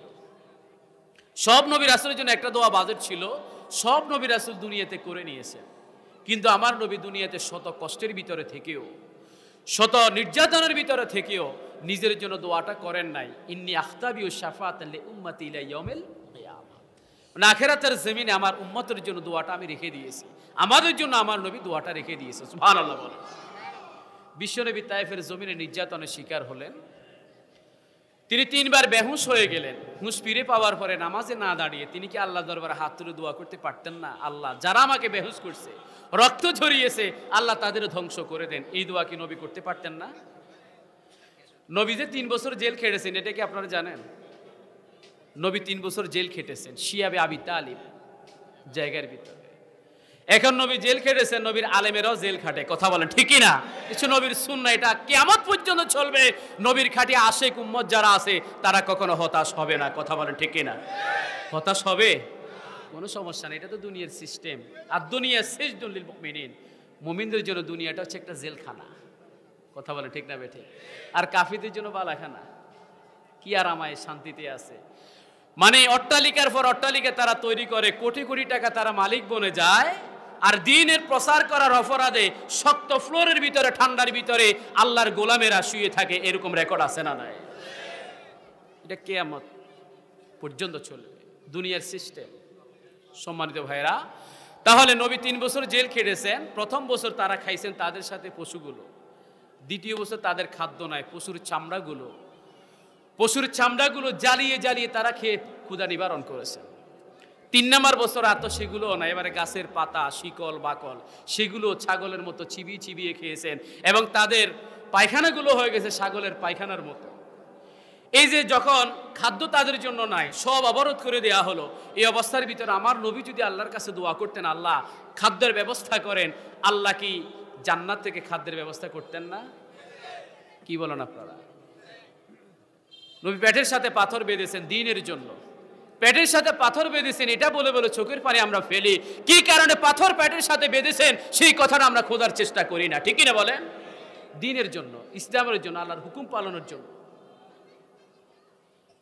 আল্লাহর নবী সেই দোয়াগুলো দুনিয়াতে করেন নাই, নিজের জন্য রেখে দিয়েছেন আমাদের জন্য। সুবহানাল্লাহ। এই যে আমার আল্লাহ তাআলা ঘোষণা করলেন, ওয়ালা সাউফা ইউতিকা রাব্বুকা ফাতারদা, ও নবী এমন কিছু জিনিস আপনাকে দেয়া হবে যেগুলো পাওয়ার পর আপনি খুশি হয়ে যাবেন। আমার নবীকে আখিরাতের জমিনে আল্লাহ তাআলা সুপারিশের ক্ষমতা দেবেন। আমার নবী একটার পর একটা দোয়া করবেন। বাজেট ছিল একটা করার পরে আল্লাহ তাআলা আবার জিজ্ঞেস করবেন সালতুতা, আর কি আছে বলেন সুবহানাল্লাহ। এখন আর একটার ভিতরে সীমাবদ্ধ নাই, এখন হাজার হাজার লক্ষ লক্ষ দোয়ায় পরিণত হলো। আমার নবী শুধু দোয়া করেন আর আল্লাহ তাআলা কবুল করে আবার বলেন আর কি আছে বলেন সুবহানাল্লাহ। নবীর সেই দোয়ার ভিতরে শামিল আল্লাহ যেন আমাদেরকে রাখেন, সকলে বলি আমিন। তাহলে নবী দোয়ার সুযোগ পেয়েছেন, এটা নবীর জন্য সুসংবাদ। আল্লাহ তাআলা তাকে আখিরাতের জমিনে প্রথম এভাবে খুশি করাচ্ছে। দ্বিতীয় নম্বর আখিরাতের জমিনে খুশি করাচ্ছেন আরেকটা, সেটা হলো একদম জান্নাতের দরজা পর্যন্ত নবীকে আল্লাহ তাআলা খুশি করাইয়া ভিতরে ঢুকাবেন, সুবহানাল্লাহ বলেন। এবং জান্নাতে যিনি প্রথম ঢুকবেন তিনি হলেন আমার নবী বিশ্বনবী মুহাম্মদ রাসূলুল্লাহ সাল্লাল্লাহু আলাইহি ওয়াসাল্লাম। সাহাবীদেরকে নিয়ে, উম্মতদেরকে নিয়ে তিনি প্রথম জান্নাতে ঢুকবেন, এটার অগ্রাধিকার একমাত্র আমার নবীর। জান্নাতের দরজায় যখন তিনি পৌঁছবেন, জান্নাতের দারোয়ান যে ফেরেশতাগুলো আছে তারা হাত মেলে দাঁড়িয়ে থাকবে, তারা বলবে আরিফ নাফসাকুম, পরিচয় দেন আপনারা কারা। তারা ভালো করেই জানে তিনি কে, কারণ এই মেসেজটা তাদের কাছে আগেই দেয়া আছে। এখন ফেরেশতারা যেই কাজে নিয়োজিত সেখান থেকে অন্যদিকে যাওয়ার কোনো নিয়ম নাই। ওই ফেরেশতারা জিজ্ঞেস করে আপনার পরিচয় কি, আপনি কারা, আপনারা কারা, পরিচয় দেন, আপনি কে। আমার নবী বলেন আমি হলাম শেষ জামানার নবী, আখির জামানার পয়গম্বর বিশ্বনবী মুহাম্মদ রাসূলুল্লাহ। আমার সাথে যারা আছে তারা হলো আমার উম্মাহ, দরজা থেকে সরে যাও। এই জান্নাতের ভিতরে যিনি প্রথম ঢুকবেন, আল্লাহ যাকে নির্দেশনা দিলেন তিনি হলেন আমি বিশ্বনবী মুহাম্মদ রাসূলুল্লাহ। দরজা থেকে সরব। ওই ফেরেশতারা তখন বললেন আহলান সাহালান মারহাবান ইয়া রাসূলুল্লাহ, সুবহানাল্লাহ। আহলান সাহালান মারহাবান ইয়া রাসূলুল্লাহ, আপনাকে মূলত আমরা ওইভাবে বাধা দেই নাই। যেদিন আল্লাহ দায়িত্ব দিয়ে জান্নাতের দরজা দাঁড় করে দিয়েছেন, সেই দিন আমাদেরকে মেসেজ দেয়া হলো এই জান্নাতের ভিতরে আপনি প্রথম ঢুকবেন। যেহেতু এখানে দায়িত্ব পালনকালীন সময়ের ভিতরে অন্য কোথাও যাওয়ার আমাদের কোনো সুযোগ নাই, এই জন্য এর আগে আপনাকে আমরা দেখি নাই। শুধু এতটুকু নিশ্চিত হতে চাইলাম আমাদের সামনে যিনি দাঁড়িয়ে আছেন তিনি আমার প্রিয় নবী মুহাম্মদ রাসূলুল্লাহ। এটা একটু নিশ্চিত হতে চাই, এই জন্য জিজ্ঞেস করেছি আহলান সাহালান মারহাবান ইয়া রাসূলুল্লাহ, উদখুলু, আপনারা ঢুকে যান। সুবহানাল্লাহ বলেন না, আপনারাই তো আগে ঢুকবেন, আপনারাই তো আগে ঢুকবেন। তবে শুধু আমাদের এই কারণে জিজ্ঞেস করার কারণ যে আপনি শেষ নবী, এত মর্যাদাবান একজন নবী, আপনাকে আমরা দুই চোখে দেখতে একটু প্রশান্তিতে মনটা ভরবে, এই জন্য জিজ্ঞেস করেছি। সুবহানাল্লাহ, প্রশান্তিতে মনটা ভরে যাবে এই জন্য জিজ্ঞেস করেছি। তাহলে আমার নবীর সম্মান আল্লাহ তাআলা দুনিয়া থেকে আখিরাত পর্যন্ত পৌঁছাইছেন কিনা, একদম জান্নাত পর্যন্ত পৌঁছাইছেন কিনা, আমরা সেই নবীর উম্মত হিসাবে আমরা কি গর্ববোধ করতে পারি না? করি না? আমরা করতে পারি না? তাহলে শুধু গর্ববোধ করলেই হবে না, আমাদের জন্য যে কিতাব এবং সুন্নাহ রাসূল রেখে গিয়েছেন সেগুলো আমল আমাদেরকে করতে হবে। সম্মানিত ভাইরা, আগেই সংক্ষিপ্ত একটা কথা আপনাদেরকে বলেছে, রাসূল ছিলেন নিষ্পাপ, মাসুম, বেগুনাহ। রাসূল আমাদেরকে তাওবা করার জন্য তিনি নিজে আল্লাহর কাছে 100 বার উপরে তাওবা করার শিক্ষা দিচ্ছেন।